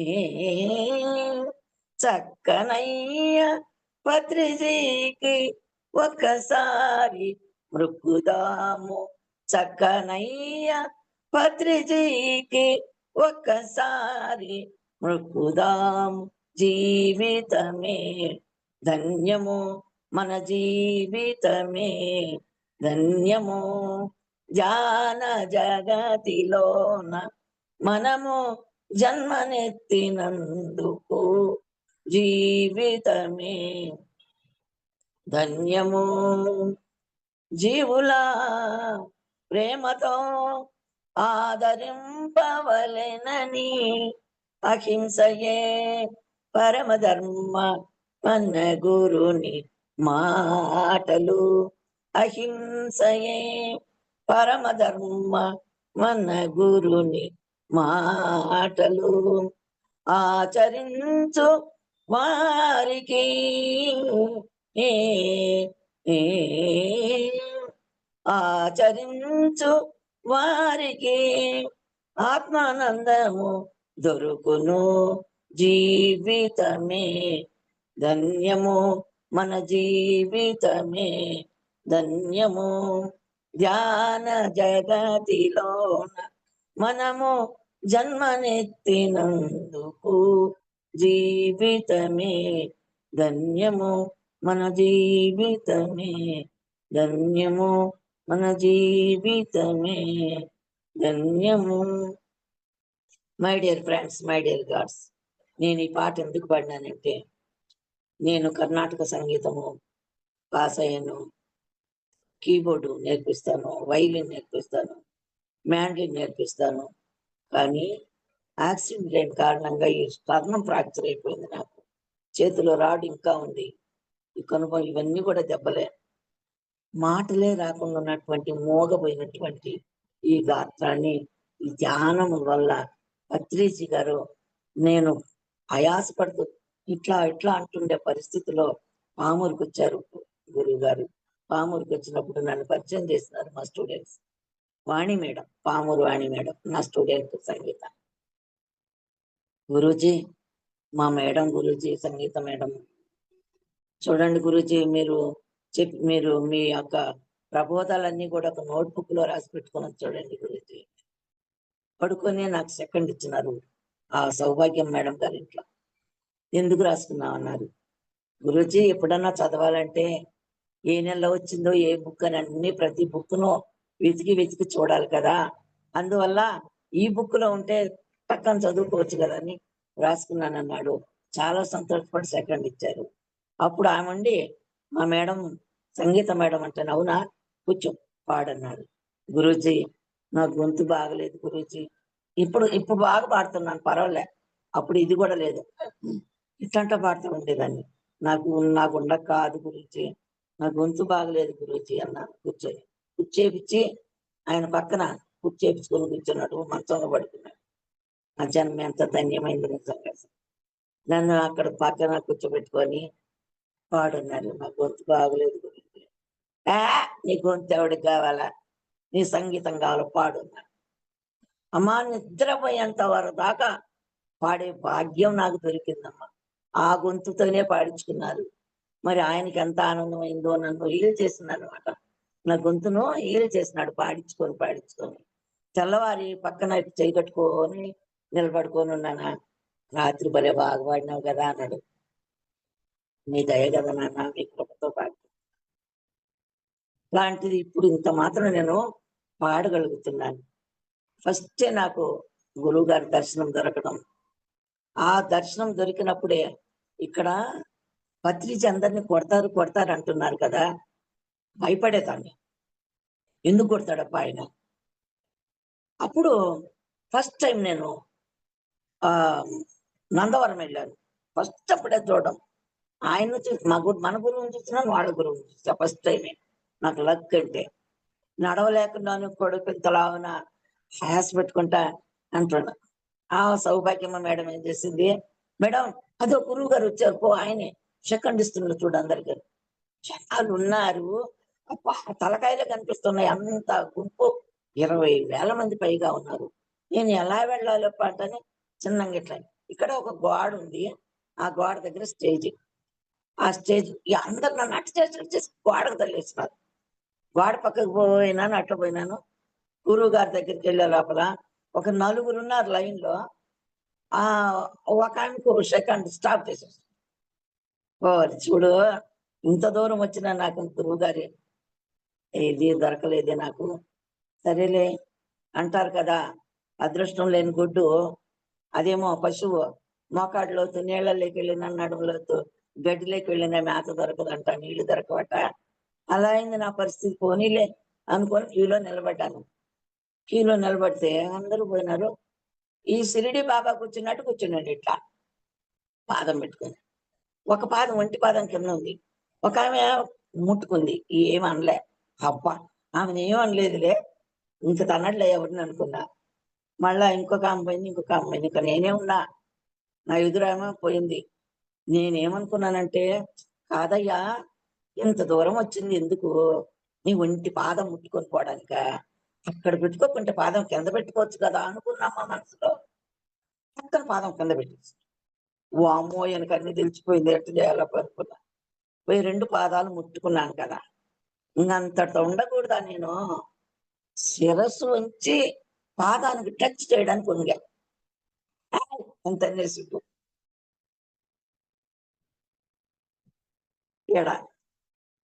ఎడం కాలుతో తన్నాడు, ఇక్కడ తగిలేదు. అప్పుడు ఇంతలా గుడ్లు చేసి నా పైన కోపం, అంటే కోపం కాదు, నాలో ఉన్న దీన్ని ఎట్లా వస్తుంది, బాబా చెయ్యటంటే ఏమొస్తాయి కదా రేసు, అట్లా వస్తున్నాయేమో నా మీదకి రేసు కన్నుల్లో నుంచి. నేను అట్టనే చూస్తాను, భయపడినలే. కళ్ళల్లో కళ్ళు పెట్టి నిలబడి చూస్తున్నారు జనము. తోసేస్తా ఉంటారు నన్ను. చూస్తూ చూస్తూ అట్నే వెళ్ళిపోతా ఉన్నాను. అప్పుడు నాకు మనసులో అనుకున్నాను, నేను స్టోరీ రైటర్ కూడామ్మా. నేను కర్ణాటక సంగీతం పాస్ అయ్యాను. డాక్టర్ కోర్స్ చేశాను. అన్నీ చేసుకున్నాను కాబట్టి నేను రైటరు. నా స్టోరీస్ చాలా ఉన్నాయి. కన్నడలో అన్ని పబ్లిష్ అయినాయి కొన్ని. మ్యాగజైన్స్ అంతా వస్తా ఉంటాయి. కన్నడ, తెలుగు 2 భాషల్లో చెప్తాను. ఎందుకంటే కన్నడలో నేను ఎంఏ వరకు చేసినప్పుడు దాంట్లో ఎంఏ సంగీతం దాంట్లోనే చేసుకున్నాను డిగ్రీ. అందువల్ల నాకు కవిత్వము ఏదైనా వస్తుంది వెంటనే. బాధలు, సంతోషం వచ్చినప్పుడు, బాధ కలిగినప్పుడు ఆ గురువు గారిని చూస్తే బాధ, భక్తి 2 కలిగేది కాబట్టి ఏమనుకున్నానంటే ఆ పాదం తగులుతానే పావనమయ్యే నాదు జన్మ పతిత పావనుని పాద పద్మంబు సోకి ప్రళయ రుద్ర స్వరూపుడై నా వైపు పారచూచే కోడి భాను తేజుని కంటి వెలుగు ప్రజ్వరిల్లే నేటితో నా పాతకమెల్ల పరిహారమాయే ఏ అనుకున్న మనసులో, అప్పా నాయన నా పాతకం పరిహారం అయిపోయింది నాయన నీ పాద స్పర్శతో అనుకొని పోయి అందరు వెళ్ళండి చెప్పండి అంతా వెళ్ళి ధ్యానాన్ని కూర్చోండి అన్న. పోయి నేను కూర్చున్నాను ధ్యానానికి. ధ్యానం కుదురుతుందా నాకు? కళ్ళు మూసుకుంటే అంత ప్రతి రీల్ వస్తా ఉంది. అందరూ భోజనానికి పోండి అన్నప్పుడు నేను లేస్తూ ఇట్లా అనుకున్నా, అమ్మా నాకు యాక్సిడెంట్ అయినప్పుడు ఇక్కడ తలలో నుంచి నరం కట్ అయిపోయింది కంప్లీట్. కానీ భగవాన్ శ్రీ వెంకయ్య స్వామి యొక్క కృప వల్ల నేను ఆయన డివేటర్ని, నేను భక్తురాల్ని కాబట్టి ఆ బ్లీడింగ్ అనేది కంటి వరకు వచ్చి స్టాప్ అయిపోయింది. నరం పైకి ఊడొచ్చింది, తీసేసాను. లేకపోతే కన్ను గుడ్డి అయిపోయి ఉండే నాకు. మా పవర్ఫుల్ గాడ్ అమ్మ, పవర్ఫుల్ అవధూత భగవాన్ వెంకయ్య స్వామి. నెల్లూరు జిల్లా గొలగమూడిలో ఉన్నారు ఆయన. భక్త ప్రహ్లాదులో చూసినాను నేను సినిమాలో ఆయన్ను కాపాడింది, కానీ నిజ రూపంలో నేను అడ్మిట్ అయి ఉంటే ఆ కమాండ్ హాస్పిటల్లో నన్ను కాపాడుకున్నాడు అమ్మా. ఆయన 24 గంటలు ఆ మూలలోనే పడుకొని ఉన్నాడు వెంకయ్య స్వామి. నమ్మకం లేదు. నేను డిశ్చార్జ్ ఇంటికి వచ్చేంత వరకు మా అంటే నువ్వు ఎట్లుంటే నేను అట్లుంటానంటాడు ఆయన. నువ్వులో ఎంత భక్తి ఉందో బిడ్డను తల్లి వదలదు కదా, అలాగే దేవుడు కూడా మనములో వదలదు. మన పత్రిజీ గురించి కూడా మనకు అమ్మ, నాన్న, గురువు, దైవం అంతా ఆయనే. ఆయన కాబట్టే మనకు ఎంతమంది గురువులు పాదం ముట్టుకోవాలంటే కొన్ని వేలు అంట డబ్బులు ఇవ్వాలంట. కానీ మన గురువు పాదానికి డబ్బు లేదు. ఆయన పైగా నేను గురువునని చెప్పుకుంటున్నాడా? చెప్పడు. నీ శ్వాసే నీ గురువు అని చెప్తున్నాడు. మరి ఆయన చూసి ఎంత నేర్చుకోవాలి మనం, ఎంత నేర్పించిపోయినాడు మనకు. పంట పండించాను, దాన్ని తినే భాగ్యం మీకని ఒక బుక్కులో రాస్తున్నాడు ఆయన. పంట పండించిపోయింది ఆయన, దాన్ని అనుభవించేది మనకు తెలియదని. మరి అట్లాంటి మహానుభావుడు అయ్యా, ఈ స్పర్శ లేదమ్మా అప్పుడు నాకు. ఈ మళ్ళా చూసుకుంటే మామూలు ఇక్కడ ఉన్నట్టు ఇక్కడ ఉంది చూడండి. ఆయన పాదం టచ్ చెయ్యి నాకు స్పర్శ ఇచ్చింది. అందుకే ఆయనకేం పిచ్చి బట్టి కదా అందరినీ కొట్టేది, వాళ్ళల్లో ఉండే నెగిటివ్స్ దాన్ని కొట్టుంటారు. అట్లనే నాకు తెలిసిందమ్మా. మరి ఇంత గొప్ప గురువుని నాకు భగవాన్ శ్రీ వెంకయ్య స్వామి. నేనేమనేదాన్ని అంటే, నాయన యాక్సిడెంట్ లో నుంచి బ్రతికించినావు, మరు జన్మ ఇచ్చినావు నాకు. నేను పుట్టి వచ్చింది నేను కుటుంబం కోసమే కాదు, నా పని ఏదో ఉంది. నన్నేం చేస్తావు అని అడిగేదాన్ని అమ్మ వెంకయ్య స్వామి. నా బిడ్డ నువ్వు ఇట్లా అడుగుతుండవా, నువ్వు రమ్మని తీసుకొచ్చి పత్రిజీ గారి దగ్గర వేసినట్టు. ఈ రోజు ధ్యాన జగత్తులో ఈ వసుదైక కుటుంబంలో ప్రతి ఒక్కళ్ళకి వెంకటలక్ష్మి మేడం అంటే ఎవరు? నాకు ఆ కడతాలకు వెళ్ళినప్పుడు జూమ్ లో నన్ను చూసిన వాళ్ళు ఒక్కొక్కళ్ళు వచ్చి, మేడం మీరు వెంకటలక్ష్మి మేడం కదా అని నన్ను ఇట్లా హగ్ చేసుకుంటుంటే ఏం ఆనందం అయిపోయింది. ఇంతమంది ఉన్నారా నాకు, ఇంతమందికి దర్శనం నేనని నాకు ఆనంద బాష్పాలు వచ్చినాయమ్మా. ఎంత అదృష్టవంతులమో నిజంగా. ప్రతి ఒక్కళ్ళం కూడా ఈ ధ్యాన జగత్తులో ఉండేటువంటి ప్రతి ఒక్కళ్ళం కూడా ఎన్నో జన్మల పుణ్య బలంతోనే మనము ఈనాడు మన పత్రిజీ గురూజీకి వంశీకరణ మాస్టర్ కూడా చాలా నన్ను ఈ యొక్క కర్మ విపాకం ధ్యానంతో ఆ ఉన్నటువంటి ఆయాసం ఎందుకు వచ్చింది ఇది చూసుకోమని చెప్పి నాకు అది నేర్పించినారు కర్మ విపాక ధ్యానము. నాకు పత్రిజీ గురూజీ అయిన తర్వాత నాకు శిఖరం సార్ నాకు చాలా నాకు గురూజీ చాలా అసలు కర్మ విపాక ధ్యానం నేర్పిస్తున్నారు అందరికీ కూడా. సర్వరోగ నివారణ నాకు అప్పుడే కల్లో చూపించాను. నేను ఎవరినో కొద్ది బిసుకుగా జన్మలో చంపేసినట్టు తెల్లగొట్టుతో తెచ్చి పాడితో తెచ్చి పక్కల మండ పెట్టున్నారమ్మా. అప్పుడు ఆ కాలం చెప్పినట్టు సరే అమ్మా క్షమాపణ అడుక్కో పోతుందన్నారు. ఈ రోజు నేను ఇంత మాత్రం పాడుకొని ఇన్ని క్లాసులు చేస్తున్నాను. మరి వీళ్ళు లైట్ బీయింగ్ వాళ్ళు 108 hours 108 మాస్టర్స్ తో ప్రోగ్రామ్ పత్రిచి ప్రవచనాలు ప్రబోధాలు చేపించినప్పుడు నాకు వాళ్ళు ఒక గోల్డ్ మెడల్ అంతా ఇచ్చి మాకు సన్మానం చేస్తున్నారు చాలా మందికి. మరి అదే కన్నడలో చేసినాను, వాళ్ళు కూడా అలాగే చేసి గిన్నిస్ వాళ్ళకు కూడా పంపించారు. వాళ్ళు వాణి మేడము, పామూరు వాణి మేడంకి నాకు గిన్నిస్ దీంట్లో ఇచ్చారు. ఇంత దూరం మరి ఆధ్యాత్మిక ఇదంటే ఇచ్చినారని గ్రేట్ గారిని చెప్పుకుంటుండేది. ఆయన ఒక్క మనకు సేవ చేసినంత ఆశించకుండా, ఫలితాన్ని ఆశించకుండా ఎవరు చేస్తామో వాళ్ళకి ఆయన ఎక్కడ తీసుకుపోయి కూర్చోబెడతాడో అనే ఒక ఎగ్జాంపుల్గా నేను చెప్తున్నాను. నాకు ఈ గోల్డ్ మెడల్స్ వచ్చినాయని అందుకు చెప్పటం లే. మనము ఎట్లుంటే పరమాత్ముడు అట్లా మనమును కాపాడుకుంటాడు. తల్లి బిడ్డల బంధమే కానీ ఇది ఆ యూనివర్సల్ కు మనకు కూడా మరి మనం ఎట్లుంటే అట్లుంటుంది. మై డియర్ ఫ్రెండ్స్, నాకు ఇంత గొప్ప అవకాశాన్ని ఇచ్చినటువంటి మేడం సరిత మేడం గారికి మరి ఇది మన మీకోసమని జూమ్ వారి అందరికి కూడా హృదయపూర్వక వందనాలు. జూమ్ లో వింటున్న వాళ్ళకి, యూట్యూబ్ లో వింటున్న వాళ్ళందరికీ కూడా తొలిసారి వందనాలు. Thank you very much. Thank you madam. అందరూ ధ్యానంలో కూర్చున్నామండి. హాయిగా రిలాక్స్ అయిపోతూ ఎటువంటి ఆలోచనలు లేకుండా పూర్తిగా మన శ్వాసధారతో మనం ప్రయాణిద్దాం.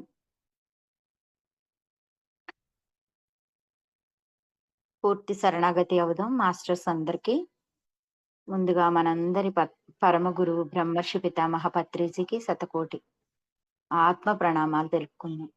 మనకి జన్మనిచ్చినటువంటి తల్లిదండ్రులకి ఆత్మ ప్రణామాలు తెలుపుకుందాం. మన కుటుంబ సభ్యులకి అందరికీ కూడా హృదయపూర్వకంగా ఆత్మ ప్రణామాలు తెలుపుకుందాం. త్రిమాతలను, త్రిమూర్తులను, పంచభూతాలను, ప్రకృతి మాతను ఆహ్వానించుకుందాం. వారందరికీ కూడా పూర్తి శరణాగతి అవుదాం. హాస్టల్ లోకవాసులందరినీ, ఉన్నత లోకవాసులందరినీ, ఆర్కుటోరియన్స్ ని, ప్లైడియన్స్ ని, సిరియన్స్ ని, ఏంజల్స్ అందరినీ కూడా ఆహ్వానించుకుందాం. మీ ఇష్ట దైవాలను కూడా హృదయపూర్వకంగా ఆహ్వానించుకుని వారందరి యొక్క శక్తి, స్థితి, జ్ఞానం, కాంతిని మనకు అందించవలసిందిగా కోరుకుందాం. మీ అందరి పూర్ణాత్మల్ని కూడా మీ తలపైకి ఆహ్వానించుకోండి. క్రాప్ సర్కిల్స్ ని ఆహ్వానించుకుందాం. మెర్కబా పిరమిడ్స్ ని మన సహస్రారం మీదకి ఆహ్వానించుకుని అక్కడ ఉన్నటువంటి నెగిటివ్ థాట్స్ అన్నింటినీ కూడా పూర్తిగా రిలీజ్ చేసేసి ఆ క్రాప్ సర్కిల్స్ యొక్క కాంతిని, శక్తిని మన తలలోకి ఆహ్వానించుకుందాం. అక్కడ మన ఎదుగుదలకి అడ్డంగా ఉన్నటువంటి సరికాని ఆలోచనలన్నింటినీ కూడా క్రాప్ సర్కిల్స్ పూర్తిగా హీలింగ్ చేస్తున్నాయి. ఆ దివ్యత్వపు కాంతి, ఆ పరమాత్మ నుంచి వస్తున్నటువంటి దివ్యత్వపు కాంతి మన సహస్రారం నిండా పూర్తిగా నిండిపోతూ ఉంది.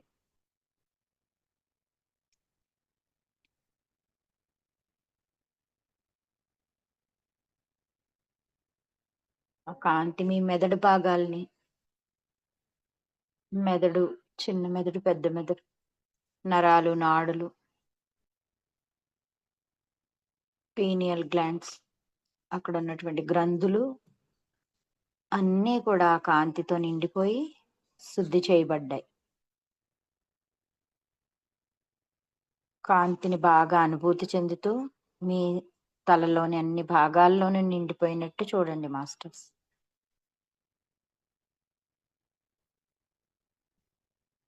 ఆ కాంతి మీ నుదుటి భాగం అంతా నిండిపోయింది.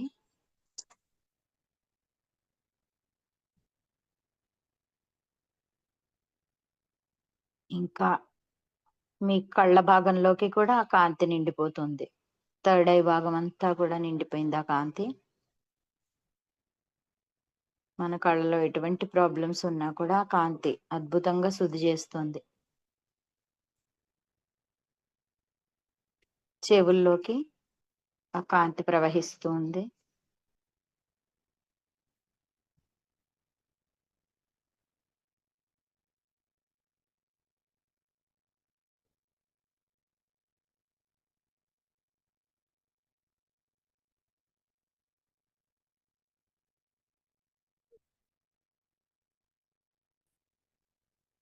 అన్నిటిలోకి నిండిపోతూ అక్కడ ఉన్నటువంటి అన్ని సమస్యల్ని కూడా శుద్ధి చేస్తుంది మాస్టర్స్. కాంతిని ఊహించుకుంటూ పూర్తి నమ్మకంతో, విశ్వాసంతో ఈ హీలింగ్ చేసుకుందాం.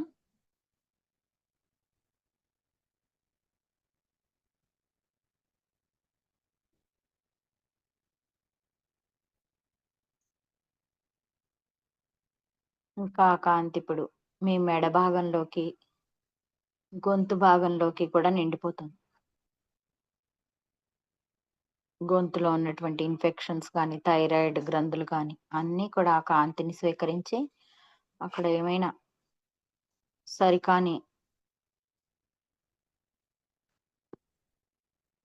ఇన్ఫెక్షన్స్ ఉన్నా, ఏమున్నా కూడా పూర్తిగా అనారోగ్య సమస్యలున్నా, థైరాయిడ్ వ్యాధిని కూడా ఆ కాంతి శుద్ధి చేసి సమస్థితిలో పనిచేసేలాగా ఆ గ్రంథులన్నీ శుద్ధి చేసింది కాంతి.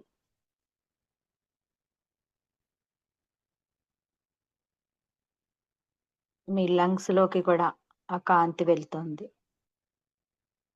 మీ హృదయ భాగం అంతా కూడా నిండిపోతుంది ఆ కాంతితో.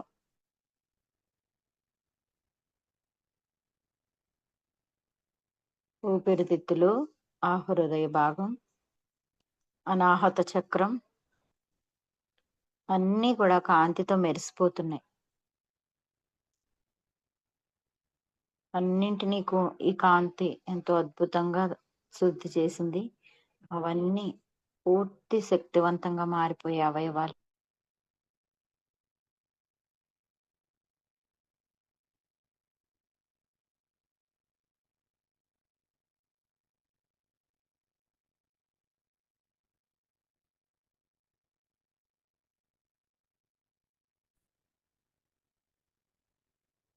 ఇంకా ఆ కాంతి మీ లివర్ భాగంలోకి, పొట్ట భాగంలోకి కూడా ప్రవహిస్తూ ఉంది.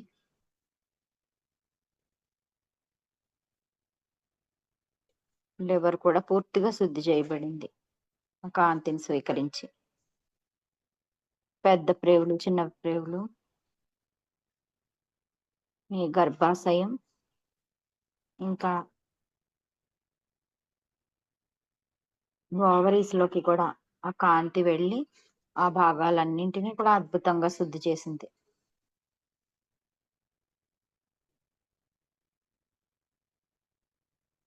ఇంకా కాంతి అక్కడ ఉన్నటువంటి ఇబ్బందులన్నింటినీ కూడా శుద్ధి చేస్తుంది మాస్టర్స్. పొట్ట భాగంలో ఉన్నటువంటి ఎటువంటి అనారోగ్య సమస్యలున్నా, గ్యాస్ట్రిక్ పెయిన్ కానీ, జీర్ణాశయంలో ఉన్నటువంటి ఇబ్బందులు కానీ అన్నింటినీ కూడా అద్భుతంగా శుద్ధి చేసి ఎంతో చక్కగా ప్రతి అవయవం కూడా పూర్తి సంపూర్ణ ఆరోగ్యంతో నిండిపోయింది.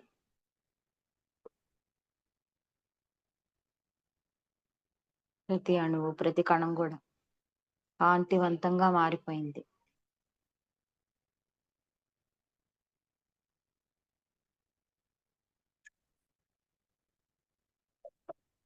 ఇంకా కాంతి ఇప్పుడు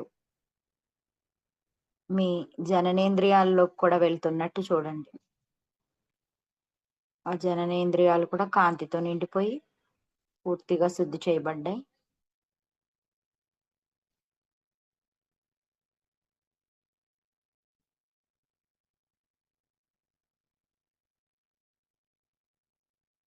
ఇంకా వెన్నెముక భాగం అంతా కూడా కాంతితో నిండిపోతుంది. మెడ భాగం నుంచి మెడ వెనుక భాగం అంతా, అక్కడ ఏమైనా స్పాండిలైటిస్ అలాంటివి ఉంటే కూడా కాంతి పూర్తిగా పెయిన్స్ అన్నింటినీ కూడా రిలీజ్ చేస్తుంది. వీపు భాగాన్ని కూడా కాంతితో నింపి అక్కడ కూడా శుద్ధి చేయండి. అక్కడ ఉన్నటువంటి పెయిన్స్ ఏమున్నా కూడా రిలీజ్ అయిపోయి ఎంతో శక్తివంతంగా మన మేరుదండం అంతా శక్తివంతంగా మారిపోయి బ్యాక్ పెయిన్స్ అన్ని కూడా రిలీజ్ అయిపోయాయి. ఎంతో శక్తివంతంగా తయారైంది మన వెన్నెముక భాగం అంతా. మన రిబ్ కేజ్ కూడా ఎంతో కాంతిగా మారిపోయింది.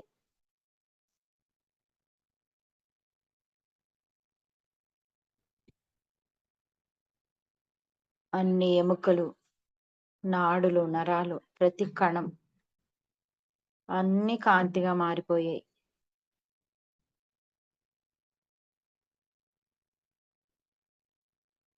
ఇంకా మీ డిఎన్ఏలో కూడా కాంతి నిండిపోతూ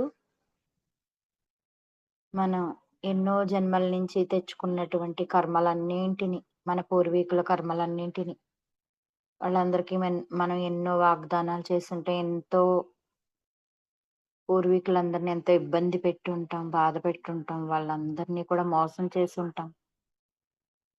ఆస్తుల తగాదాల గురించి కానీ ఏదైనా వాళ్ళు చేయవలసినవన్నీ మనం చేయవలసినవన్నీ వదిలిపెట్టేసి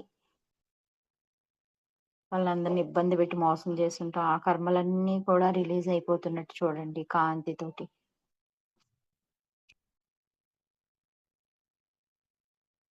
వారందరినీ క్షమించమని అడగండి మనస్ఫూర్తిగా. వాళ్ళు ఎప్పుడైతే ఆనందంతో ఉంటారో మన జీవితంలో ఉన్నటువంటి సమస్యలన్నీ తొలగిపోతాయి. మనకు వచ్చే అనారోగ్య సమస్యలైనా, మన పిల్లల అభివృద్ధి అయినా, మన ధనానికి ఇబ్బందులు పడుతున్న ఇవన్నీ పూర్వీకుల కర్మలే. వాళ్ళందరినీ కూడా హృదయపూర్వకంగా క్షమించమని అడుగుతూ అవన్నీ కూడా రిలీజ్ అయిపోవాలి నా నుండి. అజ్ఞానంతో చేసిన కర్మలన్నీ కూడా దగ్ధమైపోవాలి. ఆ దగ్ధమైనవన్నీ కూడా అల్షియన్ అగ్నిక్షేత్రంలోకి వెళ్ళి కాంతిగా మారిపోవాలి.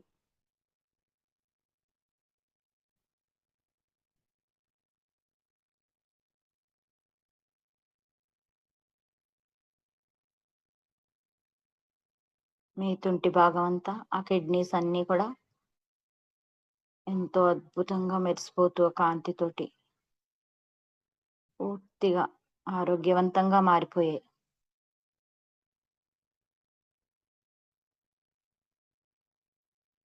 ఆ కిడ్నీస్ ఎంతో మన శరీరంలో ఉన్నటువంటి చెత్తనంతా కూడా ఫిల్టర్ చేసి మంచి రక్తాన్ని మన గుండెకి సరఫరా చేస్తున్నందుకు, మన శరీర భాగాలన్నింటికి ఎంతో అద్భుతంగా ఆ రక్తాన్ని శుద్ధి చేసిస్తున్నందుకు కిడ్నీస్ కి హృదయపూర్వకంగా థ్యాంక్స్ చెప్పుకోండి.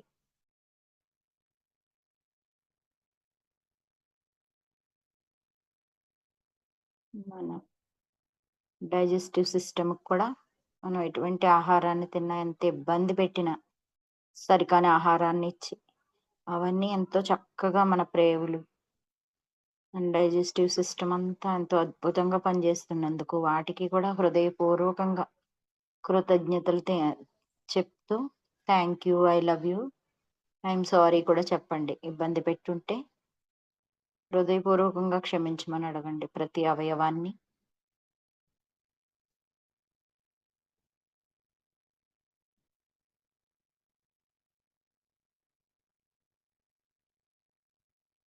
తుంటి భాగం అంతా కూడా చాలా శక్తివంతంగా మారిపోయింది. కిడ్నీస్ అన్నీ కూడా పూర్తిగా శుద్ధి చేయబడ్డాయి. మనం ఎప్పుడైతే thank you, I love you వాటికి చెప్తూ ఉంటామో అవి ఇంకా ఇంకా అద్భుతంగా మనకి ఎటువంటి శరీరానికి ఇబ్బంది లేకుండా ఆరోగ్యవంతంగా ఉంటాయి. మనకు అలాగే సహకరిస్తూ ఉంటాయి.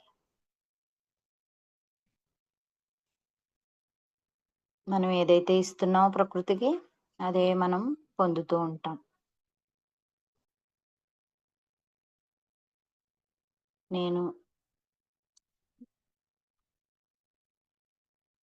ఏదైతే ఇస్తానో అది ఎన్నో రెట్లై నన్ను చేరుకుంటుంది అని మనసులో అనుకోండి. మనం ఏదైతే ఇస్తున్నామో ప్రకృతికి, ప్రకృతి మన శరీరం ఒక్కటే, ఏది వేరు కాదు. మనం నేను ఏదైతే ఇస్తానో అది ఎన్నో రెట్లై నా వద్దకు చేరుకుంటూ ఉంది అనుకోండి.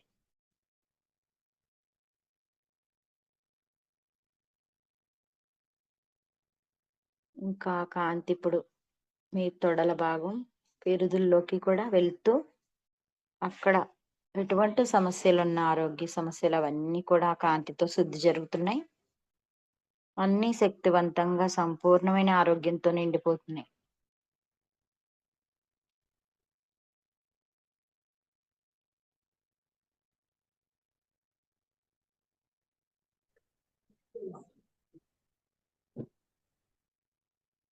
ఇంకా కాంతి మీ మోకాళ్ళ భాగంలో కూడా నిండిపోతూ ఉంది మాస్టర్స్.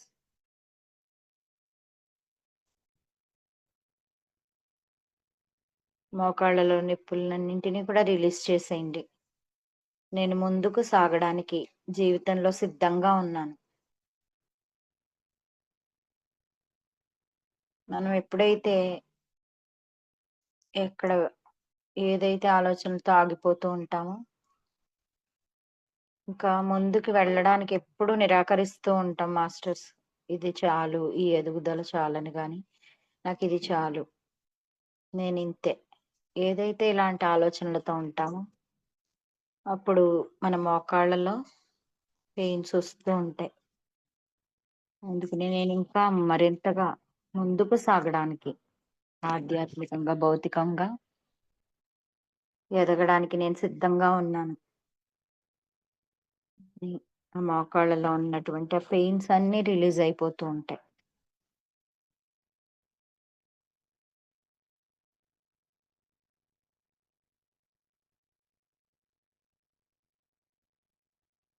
ఇంకా ఇప్పుడు ఆ కాంతితో మీ పిక్కల భాగంలోకి కూడా శుద్ధి చేయండి. ఆ పిక్కల భాగాలు, మడమలు, పాదాలు, అరిపాదాలు, కాలి గోళ్ళు, కాలి వేళ్ల వరకు కూడా ఆ కాంతితో హీల్ చేయండి.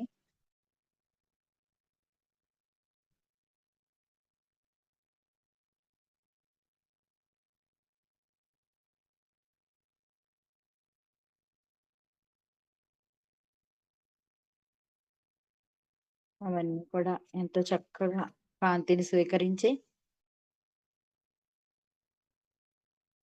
అవన్నీ ఆ సరికాని ఎనర్జీస్ కానీ, పెయిన్స్ కానీ, ఎటువంటి ప్రాబ్లమ్స్ ఉన్నా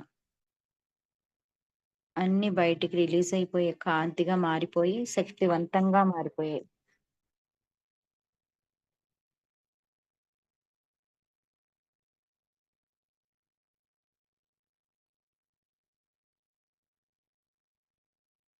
ఇప్పుడు మీ తల భాగం నుంచి శరీర అవయవాలన్నింటినీ కూడా అనుభూతి చెందుతూ కాలి గోళ్ల వరకు కూడా మీ శరీరాన్నంతా అనుభూతి చెందండి మాస్టర్స్. కాంతివంతంగా మారిపోయినటువంటి, కాంతి వలయంగా ఉన్నటువంటి మీ శరీరాన్ని మీరు ఒక్కసారి చూసుకోండి. ఆ పరమాత్మ యొక్క కాంతితో నింపబడిన మీ శరీరాన్ని, శరీర అవయవాలన్నింటినీ, అలాగే మీ చక్రా సిస్టమ్ అంతా కూడా సమతుల్యంగా మారిపోయింది. సహస్రారం నుంచి మూలాధారం వరకు కూడా అన్ని నాడులు శుద్ధి చేయబడి పూర్తిగా సమస్థితిలోకి వచ్చేసినట్టు చూడండి.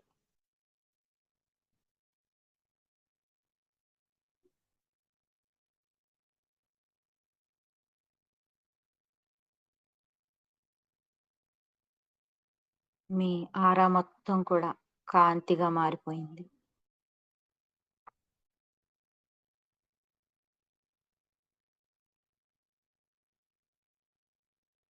మీ సరికాని ఆలోచనలన్నీ కూడా కాంతితో నింపబడి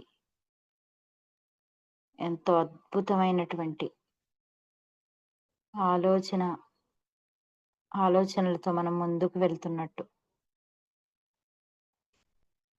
మన గతాన్నంతటిని వదిలిపెట్టేసి ప్రస్తుత క్షణంలోనే జీవిస్తున్నట్టు పూర్తిగా అనుభూతి చెందండి. నా గతమంతా గతానికి అంతటికి కూడా కాంతిని పంపించండి. ఆ గతం అంతా కూడా అద్భుతంగా మారిపోయింది. మన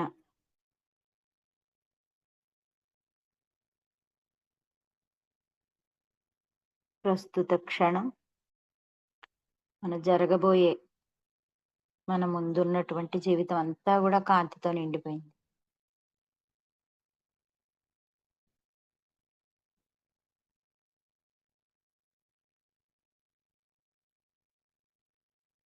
శరీర భాగాలన్నీ కూడా కాంతిగా మారిపోయి ఒక కాంతి వలయంగా మారినటువంటి మన నుంచి ఈ కాంతిని మనం పునఃప్రసరణ చేద్దాం మాస్టర్స్. ఈ విశ్వంలోనందరికీ, జంతు సామ్రాజ్యానికి, ఖనిజ సామ్రాజ్యానికి, వృక్ష సామ్రాజ్యానికి, మీ కుటుంబ సభ్యులందరికీ కూడా ఆ కాంతిని ఆశీర్వదిస్తూ ప్రేమతో పంపించండి.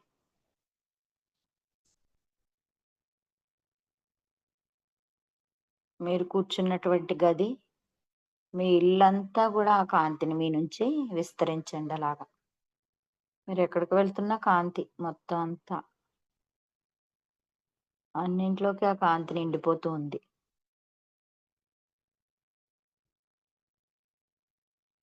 మీ పిల్లలు ఎక్కడున్నా సరే అక్కడికి కూడా ఆ కాంతి చేరుతున్నట్టు చూడండి. మీ బంధుమిత్రులందరికీ,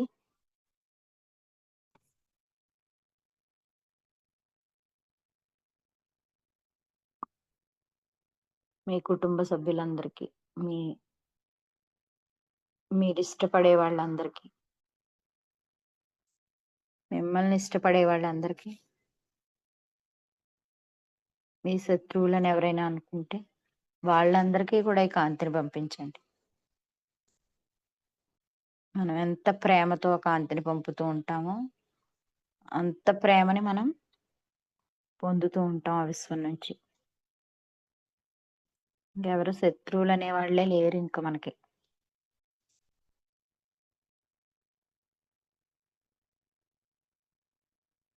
ఇప్పుడు ఆ కాంతిని మీ ఇరుగు పొరుగు వాళ్ళందరికీ కూడా పంపించండి. మీ ఊరు, మీ జిల్లా, మీ రాష్ట్రం, దేశం అంతా, ప్రపంచం అంతా కూడా కాంతిగా మారిపోయింది. అన్నిటిలోకి చక్కగా కాంతి నిండిపోయింది. ఆ విశ్వం అంతా కూడా కాంతిగా మారిపోయినట్టు చూడండి. సకల గెలాక్సీల్లోకి ఆ కాంతి వెళ్తుంది.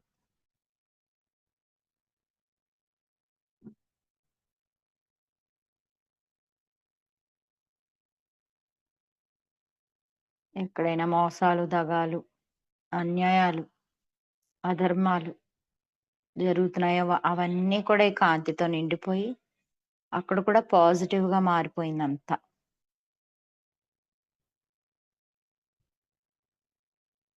మనం కూడా పాజిటివ్ గా మారిపోయి మన ఆలోచనలన్నీ పూర్తి సరైనటువంటి ఆలోచన స్థితిలోనే ఉన్నాయి. మనలో ఉన్నటువంటి అపనమ్మకాలన్నింటినీ కూడా కాంతి రిలీజ్ చేసేసింది. మూఢనమ్మకాలని.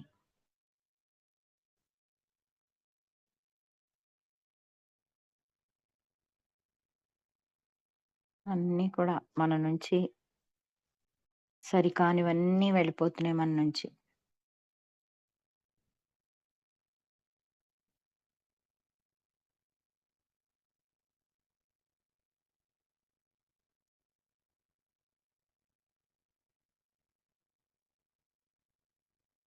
సకల గెలాక్సీలు కూడా కాంతిగా మారిపోయి ఇంకా మన యొక్క కాంతి అద్భుతంగా విస్తరిస్తూ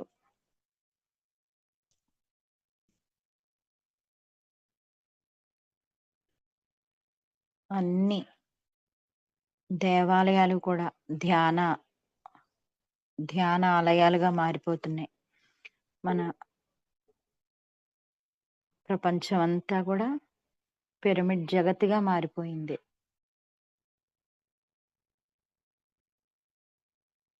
ప్రతి ఒక్కరూ ధ్యానులుగా మారిపోయారు, శాకాహారులుగా మారిపోయారు. ప్రతి ఆత్మస్వరూపం కూడా.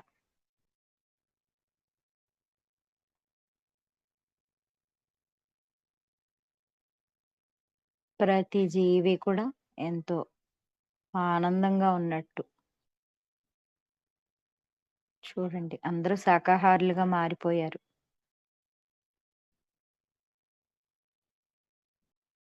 ప్రతి జీవి ఎంతో ఆనందంగా ఉంది ఇప్పుడు.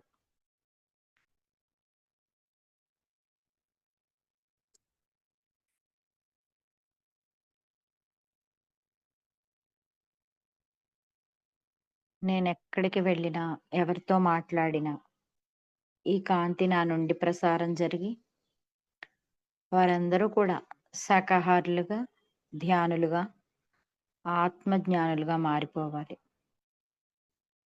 పూర్తిగా మనం ఆ విశ్వాన్ని, దేశాన్ని, రాష్ట్రాన్ని, జిల్లాని, మన ఊరు అన్ని దాటుకుంటూ మన శరీరంలోకి వచ్చేసి హాయిగా రిలాక్స్ అవ్వండి మాస్టర్స్. ఎంతో అద్భుతంగా మన నుంచి కాంతిని ప్రసరింపజేశాం. సర్వులకు కూడా ఎంతో అద్భుతంగా కాంతిని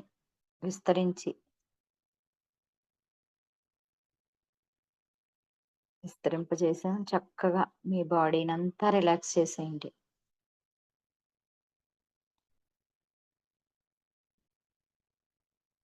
శరీరాన్ని అనుభూతి చెందుతూ సంతోషంగా ఆనంద స్థితిలో మీ శ్వాసనే గమనిస్తూ ఉండండి. ఆఖరి ఒక్క నిమిషం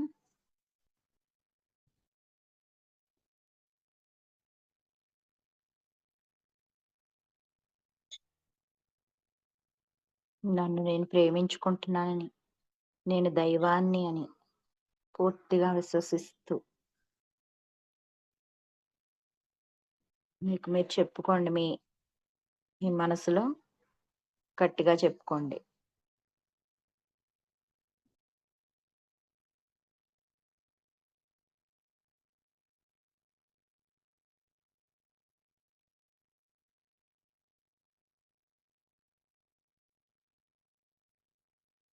thank you, I love you, I'm sorry, please forgive me.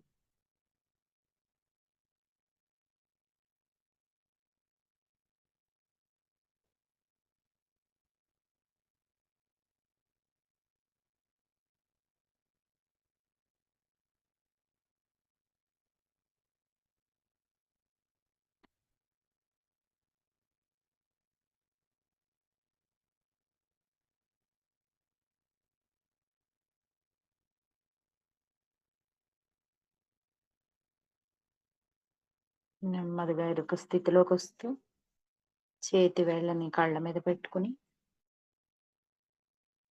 చేతుల్లో ఉన్నటువంటి ఆ శక్తిని అంతా ఆనందంతో స్వీకరించండి మాస్టర్స్. కళ్ళ మీద పెట్టుకుని చేతుల్లోకి చూడండి.